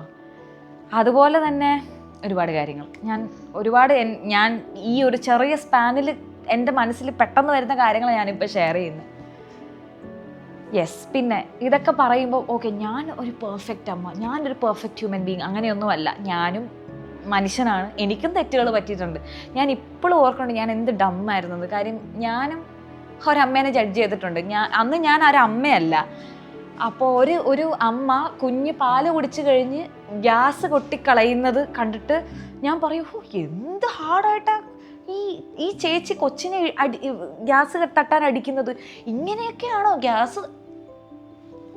എനിക്ക് കൊച്ചുമില്ല, ഗ്യാസ് തട്ടിക്കളയണത് എന്തിനാണെന്നോ എങ്ങനെയാണെന്നോ ഒരു ധാരണയില്ല. എന്നിട്ടും ഞാൻ ജഡ്ജ് ചെയ്തു. ഞാനിപ്പോൾ ഓർക്കുമ്പോൾ എനിക്ക് ഭയങ്കര ഗിൽറ്റ് ഫീലിംഗ്. അയ്യേ, ഞാൻ ഇത്ര പൊട്ടിയാലും ഇങ്ങനെ ഞാൻ ഒരു മനുഷ്യജീവന് നോർമൽ സിനാരിയോയിൽ ഒരു അമ്മയോളം ആരാ? അവർക്കറിയില്ല അവരുടെ കൊച്ചിനെ ടേക്ക് ചെയ്യാൻ. അത് ഞാൻ ജഡ്ജ് ചെയ്തിട്ടുണ്ട്. ഇതിപ്പോൾ ഒരു അമ്മയായതിനു ശേഷമാണ്. ഓക്കെ, നമുക്ക് ബേസിക്കലി നമുക്ക് ജഡ്ജ് ചെയ്യാതിരിക്കാം. Let's be kind. എനിക്ക് പറയാനുള്ള ഈ ഒരു വീഡിയോയുടെ എൻറ്റയർ ടേക്ക് അവേ എന്ന് പറയുന്നത് അതാണ്. നമുക്ക് കൈൻഡ് ആയിരിക്കാം. അത് എസ്പെഷ്യലി പ്രഗ്നൻ്റ് ആയവരോട്, അല്ലെങ്കിൽ ഒരു കുഞ്ഞിന് ജന്മം നൽകിയ പുതിയ അമ്മമാരോട്. ഓക്കെ, അതിലും ഒരു ചെറിയ തെറ്റുണ്ടല്ലോ. നമുക്ക് ജനറലി കൈൻഡ് ആയിട്ടിരിക്കാം. നമുക്ക് നമ്മുടെ നാവ് കുറച്ചും കൂടി ഒന്ന് ഫിൽട്ടർ ചെയ്തിട്ട് യൂസ് ചെയ്യാം. അഗെയിൻ, ഞാൻ പെർഫെക്റ്റ് ആണെന്നല്ല, പക്ഷെ ഞാൻ ശ്രമിക്കുന്നുണ്ട്, അല്ലെങ്കിൽ ഞാൻ തെറ്റുകളിൽ നിന്ന് പഠിക്കുന്നുണ്ട്, ഞാനത് അക്സെപ്റ്റ് ചെയ്യുന്നുണ്ട്. ഇതൊക്കെ ഞാനിപ്പോൾ ഭയങ്കര ചിരിച്ച് കളിച്ചൊക്കെ പറയുന്നുണ്ടെങ്കിലും ഉണ്ടല്ലോ, it was not easy. It was not at all easy. കാര്യം നോർമൽ അല്ല നമ്മുടെ വർക്കിംഗ്. അപ്പോൾ നമുക്ക് കുറച്ച് കരുണയോടെ നമ്മൾ നിന്ന് കഴിഞ്ഞാൽ ഭയങ്കര വ്യത്യാസം ഉണ്ടാകും നമ്മുടെ അമ്മമാരുടെയൊക്കെ ലൈഫിൽ. പിന്നെ ഞാനൊരു കാര്യം പറഞ്ഞോട്ടെ, ഞാനിപ്പോൾ നെഗറ്റീവ് സ്റ്റഫാണ് കൂടുതൽ സംസാരിച്ചത്, പക്ഷേ ഇതും കൂടി ഞാൻ എടുത്തു പറഞ്ഞോട്ടെ. പ്രഗ്നൻ്റ് ആയിരിക്കുന്ന സമയത്ത്, അല്ലെങ്കിൽ നമ്മളൊരു പുതിയ അമ്മയായതിനു ശേഷം നമുക്കുണ്ടായ നല്ല ഓർമ്മകളും നല്ല അനുഭവങ്ങളും നല്ല വാക്കുകളും നല്ല മനുഷ്യരെയും അതും നമ്മളൊരിക്കലും മറക്കില്ല. അതിപ്പോൾ ഞാൻ ഓർത്ത് പറയുകയാണെങ്കിൽ അങ്ങനെ കുറേ ഇൻസിഡൻസ് ഉണ്ട്. നമ്മുടെ ഒരു കൂട്ടുകാരൻ, നമ്മുടെ ഒരു ചേട്ടൻ എന്ന് വിളിച്ചാലും അപ്പേനെയൊക്കെ പോലെ അത്ര സ്നേഹമുള്ളൊരു ചേട്ടൻ, വിനോദേട്ടൻ എന്ത് ഭക്ഷണം ചേട്ടൻ കൈകൊണ്ടുണ്ടാക്കിയാലും, അതായത് കടയിൽ പോയി കഴിക്കാതെ എന്ത് ആഹാരം വെച്ചാലും ഒരു ലഞ്ച് ബോക്സ് എക്സ്ട്രാ, ആ ലഞ്ച് ബോക്സിൽ കുറച്ചുകൂടി ആഹാരം വെക്കുക, എനിക്കും നിഞ്ചേട്ടനും കൂടി. അതായത് എപ്പോൾ വീട്ടിൽ ഫുഡ് ഉണ്ടാക്കിയാലും വിനോദേട്ടൻ ഒരു സെപ്പറേറ്റ് ഒരു ലഞ്ച് ബോക്സിൽ സ്നേഹത്തോടെ കൊണ്ടുത്തരും. അങ്ങനെ ചേട്ടന് ചെയ്യേണ്ട ആവശ്യമുണ്ടോ എപ്പോഴും? ആക്ച്വലി ഇല്ല. പിന്നെ എൻ്റെ ഒരു കൂട്ടുകാരി എന്നെ വിളിച്ച് പറഞ്ഞിട്ട്, എനിക്ക് കുക്ക് ചെയ്യാനൊന്നും അറിയില്ല, പക്ഷെ നിനക്ക് എന്തെങ്കിലും കൊതി ഉണ്ടെങ്കിൽ പറയണം, ഞാൻ യൂട്യൂബ് നോക്കി ഉണ്ടാക്കി തരാം എന്ന് പറഞ്ഞൊരു ഫ്രണ്ട്. പിന്നെ ഞാനിങ്ങനെ ഹോസ്പിറ്റലിൽ പോയിട്ട് ഫുഡ് കഴിക്കാൻ പറ്റില്ല. അപ്പോൾ വന്ന വഴിക്ക് നമ്മുടെ ഒരു കസിൻ ബ്രദർ കണ്ണൻ വിളിച്ചിട്ട് പറഞ്ഞു, ചേച്ചി ചേട്ടായി ഒന്ന് കയറിയിട്ട് പോകാമെന്ന് പറഞ്ഞു. അപ്പോൾ അവനൊരു കഫേയിൽ വർക്ക് ചെയ്യുക. അപ്പോൾ അവിടെ ചെന്നപ്പോൾ അവന് വേണമെങ്കിൽ അവൻ്റെ കഫേയിൽ നിന്ന് ഏറ്റവും നല്ലൊരു സ്മൂതിയോ ഒരു ഷേക്കോ ഒക്കെ എനിക്കെടുത്ത് തരാമെന്ന്. പക്ഷെ അവൻ ചെയ്തത് എന്താണെന്നറിയോ?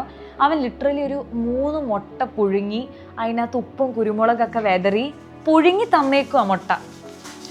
അപ്പോൾ ആ എഫേർട്ടാണ് ഞാൻ പറയുന്നത്. അവൻ അത് ചെയ്യേണ്ട കാര്യമില്ല. അവൻ അവിടെ നിന്നുള്ള ഏതെങ്കിലും ഒരു ജ്യൂസ് എടുത്തൊരു ഫോർമാലിറ്റിക്ക് തന്നു. പക്ഷേ അങ്ങനെയൊക്കെ തോട്ട്ഫുള്ളി ചെയ്തല്ലോ. പിന്നെ എൻ്റെ സിസ്റ്ററിൻലോ ചേച്ചിയുടെ ജോലിയെല്ലാം കഴിഞ്ഞിട്ട് പാവം എവിടെ നിന്നൊക്കെയോ പോയി കുറേ പലഹാരങ്ങൾ 7 കൂട്ടം പലഹാരങ്ങളൊക്കെ എടുത്തിട്ട് 7ാം മാസം 7 കൂട്ടം പലഹാരം എന്നൊക്കെ, അതൊക്കെ വേണമെങ്കിൽ സ്കിപ്പ് ചെയ്യാം, ബിക്കോസ് നമ്മൾ ദുബായിലല്ലേ, ഹൂ കെയർസ്. അപ്പോൾ അങ്ങനെ മനുഷ്യരെടുത്ത ഓരോ എഫേർട്ടും. ഞാൻ വിട്ടുപോയ ഒരുപാട് കാര്യങ്ങളുണ്ട്, ഒരുപാട് കാര്യങ്ങൾ ഞാൻ വിട്ടുപോയിട്ടുണ്ട്. ഓക്കെ, ഈ പോസിറ്റീവ് കാര്യങ്ങൾ പറഞ്ഞപ്പോൾ ഞാൻ ഇപ്പോഴും ഓർക്കണം, പ്രഗ്നൻ്റ് ആയിരുന്ന സമയത്ത് ഓഫീസിൽ പോകുമ്പോൾ ഞങ്ങളുടെ ഓഫീസ് ഡോർ ഭയങ്കര ഹെവിയാണ്. അപ്പോൾ അത് തള്ളാൻ കുറച്ച് പാടാണ്. അപ്പോൾ ഞാൻ ഡോറിൻ്റെ അവിടെ എത്തുന്നതിന് മുന്നേ എൻ്റെ ചില കൊളീഗ്സ് നിഹ സാലിമൊക്കെ ആദ്യം ഓടും. അവൾ ആദ്യം ഓടും, എന്നിട്ട് അത് തള്ളി തുറന്നു വരും. എനിക്ക് ഉറപ്പാണ് അവരിത് ഓർത്ത് വെക്കണുണ്ടാവില്ല, കാര്യം അവർക്കിതൊരു നല്ല മനുഷ്യർക്ക് ചില കാര്യങ്ങൾ നാച്ചുറലി വരുമല്ലോ. അത്രയും തോട്ട്ഫുൾ ആയിട്ടിരുന്ന നല്ല കാര്യങ്ങളൊക്കെ എൻ്റെ തലയിൽ അതുപോലെയുണ്ട്. എൻ്റെ തലയല്ല, ഞാൻ പറഞ്ഞല്ലോ, എനിക്കറിയാം ഇങ്ങനെയാണ് കേസസ് എന്ന്. നല്ല കാര്യങ്ങളും നമ്മുടെ മനസ്സിൽ കാണും, നെഗറ്റീവ് കാര്യങ്ങൾ, നെഗറ്റീവ് സ്റ്റഫും നമ്മുടെ മനസ്സിൽ ഉറപ്പായിട്ടും കാണും. നമ്മുടെ വീഡിയോ അവസാനത്തോടടുക്കുകയാണ്. ഇത്രയും നേരം ഈ വീഡിയോ കണ്ടിരുന്നോ എന്ന് എനിക്കറിയില്ല. നല്ല ലെങ്ത് ഉള്ള വീഡിയോ ആണ്. പിന്നെ ഇത് വ്യൂസിന് വേണ്ടി ചെയ്യുന്നതും അല്ല, സമാധാനത്തിന് വേണ്ടി ചെയ്യുന്നത്. ഇത് പറഞ്ഞേ പറ്റൂന്നായിരുന്നു. അതുകൊണ്ടാണ്. സ്ക്രിപ്റ്റ് ഇല്ല, മുഴുവനും ജെനുവിൻ തോട്ട്സാണ്. ഇപ്പം ഞാൻ പറഞ്ഞ നേരത്തെ ഇട്ട ഇൻസ്റ്റഗ്രാം സ്റ്റോറിയിൽ ഇട്ടപ്പോൾ എനിക്ക് വന്ന ഒരു പേഴ്സണൽ എക്സ്പീരിയൻസ് ഞാനിവിടെ സ്ക്രീൻഷോട്ട് കൊടുക്കാം. ഇങ്ങനെ എത്ര ആചാരങ്ങൾ, ദുരാചാരങ്ങൾ, പ്രാക്ടീസസ്, ഇതിൻ്റെയൊക്കെ, അതായത് പാലുണ്ടാകാൻ വേണ്ടി പശുവും പാല് കുടിപ്പിക്കുക, അത് മോഡറേഷനിലല്ല, ഒരുപാട്. ഇത് പ്രൂവൺ ആണോ? ഇത് വർക്ക് ആവുമോ? ഇല്ല. ഇത് പ്രൂവൺ ആണോ? ഇല്ല. ഇത് വർക്ക് ആവുമോ? ഇല്ല. അപ്പം ആരൊക്കെയോ എന്തൊക്കെയോ ചെയ്തു പോകുന്നു, അത് നമുക്കും ചെയ്യാം. ഓക്കെ, ഞാൻ ഇതിനെപ്പറ്റി കൂടുതൽ കമൻസ് പറയുന്നില്ല. നല്ല വ്യക്തമായിട്ട് ആ ചേച്ചി ഷെയർ ചെയ്തിട്ടുണ്ട്, അത് ഞാനിവിടെ കാണിക്കാം. ഓക്കെ, അപ്പോൾ അങ്ങനെയാണ്. ഞാനിങ്ങനെ ലൈഫിൽ ഭയങ്കര വിഷമിച്ചിരുന്ന സമയത്തുണ്ടല്ലോ, എൻ്റെ അമ്മ എൻ്റെ കൂടെ 2 മാസം വന്ന് നിന്നായിരുന്നു കേട്ടോ. എൻ്റെ വാവയ്ക്കൊരു 3 മാസമൊക്കെ ആയതിന് ശേഷം എൻ്റെ അമ്മ വന്ന് നിന്നായിരുന്നു. അപ്പോൾ അമ്മ എന്നോട്, ഞാനിങ്ങനെ വർക്കിന് പോകാൻ റെഡിയായിക്കൊണ്ടിരുന്നപ്പം, ഞാൻ വാഷ്റൂമിൽ ഇങ്ങനെ മിററൊക്കെ നോക്കി റെഡിയായിക്കൊണ്ടിരുന്നപ്പോൾ അമ്മ പെട്ടെന്ന് വാഷ്റൂമിലേക്ക് കയറി വന്നിട്ട് പറഞ്ഞു, മോളെ നീ അടിപൊളിയാടാന്ന് പറഞ്ഞു. അപ്പം ഞാൻ ഒട്ട് അമ്മ ഇങ്ങനെ സാധാരണ എന്നെ ഭയങ്കര മോട്ടിവേറ്റ് ചെയ്യാറുണ്ട്. അമ്മയാണല്ലോ നമ്മുടെ ഫാൻ, നമ്മൾ എന്ത് ചെയ്താലും അമ്മ ഫുൾ സപ്പോർട്ട്. അപ്പം ഞാനിങ്ങനെ എപ്പോഴും കേൾക്കണ കാര്യമാണല്ലോ എന്ന് ഓർത്ത് ഓക്കെ എന്ന് പറഞ്ഞു. പക്ഷെ അമ്മ ഇങ്ങനെ പറയാണ്, മോളെ 9 മാസം, നാട്ടിലൊക്കെ ആണെങ്കിൽ കൊട്ടും കുരവയൊക്കെ ആയിട്ട് ആൾക്കാരിങ്ങനെ പുറകെ നടക്കും, ഗർഭിണിക്ക് ഭക്ഷണം കഴിപ്പിക്കാൻ, ഗർഭിണിനെ പാല് കുടിപ്പിക്കാൻ. അങ്ങനെ ഇവിടെ ഞാനും മോളും നികിനും കൂടി എല്ലാം നല്ല ഭംഗിയായിട്ട് 9 മന്ത്സ് ഇൻഡിപെൻഡൻ്റ് ആയിട്ട് ഹാപ്പി ആയിട്ട് എല്ലാം മാനേജ് ചെയ്ത്, അത് കഴിഞ്ഞ് വാവ നാച്ചുറൽ ഡെലിവറി ആയിരുന്നു. നീ ബ്രേവായിട്ട് ആ പ്രോസസ്സിലൂടെ പോയി. അതിനുശേഷം 1 മാസത്തോളം നമുക്ക് ഹെൽപ്പ് ഉണ്ടായിരുന്നു. റിയാപ്പി ഉണ്ടായിരുന്നു, നിഞ്ചാട്ടൻ്റെ സിസ്റ്റർ ഉണ്ടായിരുന്നു, നിഞ്ചാട്ടൻ്റെ അമ്മ ഉണ്ടായിരുന്നു, നമുക്കൊരു സപ്പോർട്ട് സിസ്റ്റം ഉണ്ടായിരുന്നു 1 മാസം. അതിനുശേഷം കുഞ്ഞിനെ കംപ്ലീറ്റ്ലി നോക്കിയത് ഒറ്റയ്ക്കാണ് ഞാനും നിഞ്ചാട്ടനും നോക്കിയത്. അങ്ങനെ തന്നെയാണ് വേണ്ടത്. എനിക്ക് നമ്മൾ കുഞ്ഞുങ്ങളെ ജനിപ്പിക്കുന്നു, അതിന് ശേഷം നമ്മുടെ അപ്പൻ്റെയും അമ്മയുടെയും കയ്യിലേക്ക് കൊച്ചിനെ നോക്കാൻ കംപ്ലീറ്റ്ലി അവരുടെ റെസ്പോൺസിബിലിറ്റിയാണ്. അവർ വേണം, എന്നാ നിങ്ങൾ നോക്കിക്കോ എന്ന് പറഞ്ഞ് കൊടുക്കുന്നത് എനിക്ക് പേഴ്സണലി ഭയങ്കര ബുദ്ധിമുട്ടുള്ള കാര്യമാണ്. അതുകൊണ്ട് ഞങ്ങൾ ഒറ്റയ്ക്കാണ് നോക്കിയെന്നൊരു കുറ്റമായിട്ടൊരു കുറവായിട്ട് പറയല്ല. ഹാപ്പിലി ഞങ്ങൾ ഒറ്റയ്ക്കാണ് നോക്കിയത്. Of course let's be honest, രാത്രി ഉറക്കം പോയ സാഹചര്യങ്ങളൊക്കെ ഉണ്ട്. നമുക്ക് നമ്മുടെ ഇമോഷണൽ ഇംബാലൻസ്, അതിൻ്റെ റിലേറ്റഡ് ആയിട്ടുള്ള പ്രോബ്ലംസ്, അതൊക്കെ പാർട്ട് ഓഫ് ദ ഗെയിം. അതിലൂടെ കടന്നു പോകാതെ നമുക്ക് ഈ ക്ലാരിറ്റി കിട്ടില്ല. ഞാൻ ഷുഗർ കോട്ട് ചെയ്യുമല്ല, ഞാൻ ഇത്രയും നേരം പറഞ്ഞത് എങ്ങനെയാണെന്ന് നിങ്ങൾക്കറിയാമല്ലോ. അപ്പോൾ എന്നോട് അമ്മ പറഞ്ഞു, ഇതൊക്കെ നീ ഒറ്റയ്ക്ക്, നിങ്ങൾ 2 പേരും കൂടി ഇതിന് ശേഷവും 1 മാസത്തിന് ശേഷം 2-3 മാസം കുഞ്ഞിനെ ഒറ്റയ്ക്ക് നോക്കി, അതിന് ശേഷം ഇപ്പം നീ ഒരു ഹെൽപ്പിനെ വെച്ചിട്ട്, ഒരു വാവേനെ നോക്കുക, ഒരു ഹെൽപ്പിനെ വെച്ചിട്ട് നീ തിരിച്ച് നിൻ്റെ ജോലി സ്ഥലത്ത് നീ എന്താണോ നന്നായിട്ട് ചെയ്യുന്നത് അതിലേക്ക് നീ കോൺഫിഡൻ്റ് ആയിട്ട് തിരിച്ചു പോവുകയാണ്. നീ എവിടുത്തെ ഒരു ബ്രേക്ക് എടുക്കാതെ, എൻ്റെ മോൾ അടിപൊളിയാണെന്ന് എൻ്റെ അമ്മ ഇങ്ങനെ പറയുക. എന്തോരം സന്തോഷം ഉണ്ടായെന്നറിയോ. സന്തോഷമല്ല, അപ്പോൾ ഒരു വെളിപാടാണ് ഉണ്ടായത്. ഓ ആണല്ലേ, അപ്പോൾ ഈ പാലും അതും ഇതും ഒന്നും മാത്രമല്ല നമ്മൾ ഡിഫൈൻ ചെയ്യുന്ന കാര്യം. അപ്പോൾ അമ്മ കുറേ കാര്യങ്ങൾ പറഞ്ഞു, അത് ഞാനിപ്പോൾ പറയുന്നില്ല. പക്ഷെ അതെനിക്ക് ഭയങ്കര ഒരു വെളിപാടായിരുന്നു. ഇതൊരു 1000 തവണ എൻ്റെ ഹസ്ബൻഡും എല്ലാവരും പറഞ്ഞു തന്നെ കാര്യമാണെങ്കിലും ഒരു പോയിന്റിൽ നമ്മളെ പിടിച്ചു നിർത്തിയിട്ട് ഇങ്ങനെ പറയുകയാണ്, ഇത് നീ ഒറ്റയ്ക്ക് ചെയ്തു, നീ ഹാൻഡിൽ ചെയ്തു, നീ. പിന്നെ ഞാനൊരു കാര്യം പറഞ്ഞോട്ടെ, പ്ലീസ് ഡോണ്ട് കമ്പയർ. ഇപ്പം ഞാൻ പറഞ്ഞ കാര്യങ്ങൾ എന്തെങ്കിലും നിങ്ങൾക്ക് നിങ്ങളിപ്പം കുഞ്ഞിന് വേണ്ടി ജോലി കളഞ്ഞൊരമ്മയാണെങ്കിൽ, അല്ല നിങ്ങൾക്ക് നിങ്ങളുടെ കുഞ്ഞിനെ ഒട്ടും നോക്കാൻ പറ്റണില്ല, ഇമോഷണലി മെൻ്റലി ഓർ ഫൈനാൻഷ്യലി പറ്റാത്തതുകൊണ്ട് നിങ്ങളുടെ അച്ഛനെയും അമ്മേനെയും കയ്യിൽ കുഞ്ഞിനെ ഏൽപ്പിച്ചിട്ട് ജോലിക്ക് പോകുന്ന ഒരാളാണെങ്കിൽ, ഗ്രാൻഡ് പേരൻസ് ആണ് നിങ്ങളുടെ കുഞ്ഞിനെ വളർത്തണമെങ്കിൽ, പ്ലീസ് നിങ്ങൾ അതിനോർത്ത് വിഷമം വിചാരിക്കരുതല്ലേ. ഞാൻ പറഞ്ഞത് എൻ്റെ ശരികളാണ് ഞാൻ പറയുന്നത്. ഓക്കെ, അപ്പോൾ അമ്മ മരിയയ്ക്ക് ജോലിക്ക് പോകാൻ പറ്റിയ, എനിക്ക് ജോലിക്ക് പോകാൻ അങ്ങനെ വിചാരിക്കരുത് കേട്ടോ. നിങ്ങൾക്ക് നിങ്ങളുടേതായ റീസൺസ് ഉണ്ട്. നിങ്ങളുടെ ജീവിതം ഞാൻ ജീവിക്കാത്തിടത്തോളം, അല്ലെങ്കിൽ നിങ്ങളുടെ ജീവിതം മറ്റൊരാൾ ജീവിക്കാത്തിടത്തോളം അവിടെ വന്ന് കമൻറ്റ് പറയേണ്ട ഒരു കാര്യം ആർക്കും ഇല്ല.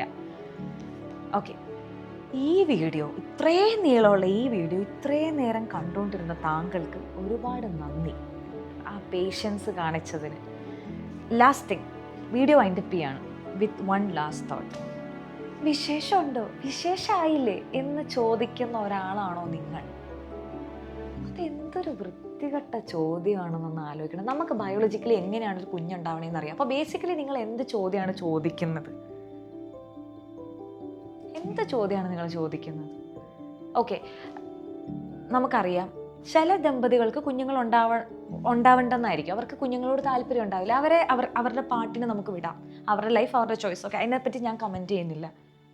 പക്ഷേ ഞാൻ മനസ്സിലാക്കുന്നത് ഭൂരിഭാഗം ആളുകൾക്കും കുഞ്ഞുങ്ങൾ വേണമെന്നാണ് ആഗ്രഹം. ചിലപ്പോൾ ഈ സ്റ്റാറ്റിസ്റ്റിക്സിൽ ഡിഫറൻസ് ഉണ്ടാവും. ഞാൻ പറഞ്ഞു വരുന്നത് കുഞ്ഞുങ്ങൾ വേണമെന്ന് ജെനുവിൻലി ആഗ്രഹിക്കുന്ന ആൾക്കാരുണ്ടാകും. അവരുടെ അടുത്താണ് നിങ്ങൾ വന്ന് വിശേഷമായില്ലേ, വിശേഷമുണ്ടോ എന്നൊക്കെ ചോദിക്കുന്നത്. അവർക്ക് അവരുടേതായ റീസൺസ് കാണും. ഓപ്പോസിറ്റ് നിൽക്കുന്ന ആൾ കടന്നു പോകുന്നത് എന്തിലൂടെയാണെന്ന് നമുക്കൊക്കെ ഒരു ക്ലൂ ഉണ്ടാവില്ല. ചിലപ്പോൾ അവർക്ക് ഫൈനാൻഷ്യലി അവർ ഒട്ടും സ്റ്റേബിൾ ആയിരിക്കില്ല. ഇപ്പം നിങ്ങൾ പറഞ്ഞ് അവർക്ക് വിശേഷമായെന്നിരിക്കട്ടെ, ആ കൊച്ചിൻ്റെ എന്തെങ്കിലും കാര്യം നിങ്ങൾ നോക്കൂ. ആ അമ്മയുടെ കാര്യം, അപ്പൻ്റെ കാര്യം, ഹോസ്പിറ്റൽ ബില്ലോ, ആ ജീവിതത്തിൽ എന്തെങ്കിലും നിങ്ങൾ കോൺട്രിബ്യൂട്ട് ചെയ്യും. എന്തെങ്കിലും കമൻസ് അല്ലാതെ, ജഡ്ജ്മെൻറ്റ്സ് അല്ലാതെ എന്തെങ്കിലും നിങ്ങൾ കോൺട്രിബ്യൂട്ട് ചെയ്യുമോ? I understand. നമ്മളിൽ പലർക്കും ജെനുവിൻ ഇൻറ്റൻഷൻസ്, റിയൽ ആയിട്ടുള്ള ഇൻറ്റൻഷൻസ് കാണും. ശരിക്കും നമുക്ക് പരിചയമുള്ളവർ, നമ്മുടെ മകൻ ഓർ നമുക്ക് പരിചയമുള്ള ആ ആൾക്ക് ഒരു കുഞ്ഞുണ്ടായി രസമായിരിക്കും എന്നൊക്കെ നമുക്ക് ജെനുവിൻലി ആഗ്രഹം കാണും. അതുകൊണ്ട് ജെനുവിൻ ആയിട്ട് ആയിരിക്കാം നിങ്ങൾ ചോദിക്കുന്നത് ഡെഫിനറ്റ്ലി. പക്ഷേ ഓപ്പോസിറ്റ് നിൽക്കുന്ന ആൾ എന്തിലൂടെയായിരിക്കും കടന്നു പോകുന്നത്? ഇതിൻ്റെ പെയിൻ ഞാൻ പറഞ്ഞുതരാം. ഓക്കെ, ഞാൻ പറഞ്ഞുതരാം. ഞാൻ നേരത്തെ പറഞ്ഞല്ലോ ഇൻസ്റ്റാഗ്രാമിൽ ഇങ്ങനെ ഒരു സ്റ്റോറി ഇട്ടു എന്ന്. അപ്പോൾ എൻ്റെ ഒരു സുഹൃത്ത് എനിക്ക് റിപ്ലൈ തന്നു. അവളും ഞാനും ക്ലോസ് ഫ്രണ്ട്സ്, തിക്ക് ഫ്രണ്ട്സ് ഒന്നുമല്ല. അവളെ എനിക്ക് വളരെ ഇഷ്ടമാണ്. നല്ലൊരു ഹ്യൂമൻ ബീങ്, നല്ലൊരു കുട്ടി. എനിക്ക് അവളെ അറിയാം. ഞങ്ങൾ കോളേജ് ഒരുമിച്ച് പഠിച്ചതാണ്. അപ്പോൾ അവളെനിക്ക് റിപ്ലൈ തന്നു.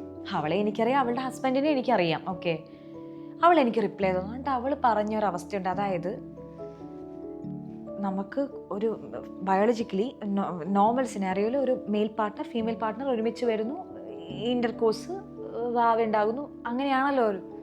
In the first place intercourse പോലും പോസിബിൾ അല്ലാത്ത മെഡിക്കൽ കണ്ടീഷൻസ് ഉണ്ട്. ഇൻ ദ ഫസ്റ്റ് സ്റ്റെപ്പ് പോലും നടക്കാത്ത മെഡിക്കൽ കണ്ടീഷൻസ്. അപ്പം അവളത് എന്നോട് പറയണമെങ്കിൽ ഞാൻ എടുത്തെടുത്ത് പറയുന്നത്, അവൾ എൻ്റെ ക്ലോസ് ഫ്രണ്ട് അല്ല. പക്ഷെ അവൾ വിചാരിക്കുവാണ് മരി ഒരു വീഡിയോ ചെയ്യാൻ പോവാണ്, മരി ഈ കാര്യം മനുഷ്യരുടെ അടുത്ത് അറിയിക്കട്ടെ എന്നവൾ ചിന്തിക്കണമെങ്കിൽ അവൾക്ക് എന്തോരം വിഷമം അവൾ ലൈഫിൽ അവളുടെ ഹസ്ബൻഡ് സഹിച്ചിട്ടുണ്ടാവണം എന്ന് എനിക്കിപ്പോൾ ചിന്തിക്കാം. കാര്യം അവളുടെ വളരെ പ്രൈവറ്റായിട്ടുള്ളൊരു കാര്യം, പ്രൈവറ്റായിട്ടുള്ള അവളുടെ ഒരു ഹെൽത്ത് കണ്ടീഷൻ അവൾ പറയുകയാണ്, ഈ അവയർനെസ് ആളുകൾക്ക് കിട്ടണം. ഇങ്ങനെയും ഹെൽത്ത് കണ്ടീഷൻസ് ഉണ്ട്. നമ്മൾ കേട്ടിട്ടില്ലാത്ത, കണ്ടിട്ടില്ലാത്ത ഒരുപാട് കാര്യങ്ങൾ ഈ ലോകത്തുണ്ട്. അപ്പം നമ്മുടെ പൊട്ടക്കുളത്തിൽ നമ്മൾ കാണുന്നതിന് അപ്പുറത്തേക്ക് കാര്യങ്ങളുണ്ട്. നമ്മൾ വിശേഷമായില്ലേ എന്നൊക്കെ ചോദിക്കുമ്പോൾ വേദനിക്കുന്ന ഒരുപാട് ആൾക്കാർ അപ്പുറത്തെ എൻഡിലുണ്ടാവും. അപ്പോൾ അവൾ പറയാണ്, in the first place intercourse പോലും പോസിബിൾ അല്ല, കല്യാണം കഴിഞ്ഞിട്ട് ഇത്രയും വർഷമായി, അതൊരു മെഡിക്കൽ കണ്ടീഷനാണ്, ഞങ്ങൾ മെഡിക്കേഷൻസിലൂടെ പോയിക്കൊണ്ടിരിക്കുകയാണ്, ഫിസിയോതെറാപ്പിയിലൂടെ എന്നൊക്കെ പറയുമ്പോൾ എനിക്ക് എന്ത് റിപ്ലൈ കൊടുക്കണമെന്ന് പോലും അറിയാണ്ട്. അപ്പോൾ ഞാൻ പറഞ്ഞേടാ, എനിക്ക് ഈ കണ്ടീഷനെ കുറിച്ച് ആക്ച്വലി ആധികാരികമായിട്ട് സംസാരിക്കാൻ അറിയില്ല, പക്ഷെ ഞാനിത് ജെനുവിൻലി പറയും, നിങ്ങൾക്ക് അറിയാത്ത കാര്യങ്ങളെപ്പറ്റി നിങ്ങൾ ഇടപെടരുത് എന്ന്. അപ്പോൾ ലോങ് സ്റ്റോറി ഷോർട്ട്, ഇതിൻ്റെ കീ ടേക്ക് അവേ എന്താണ്? Be kind.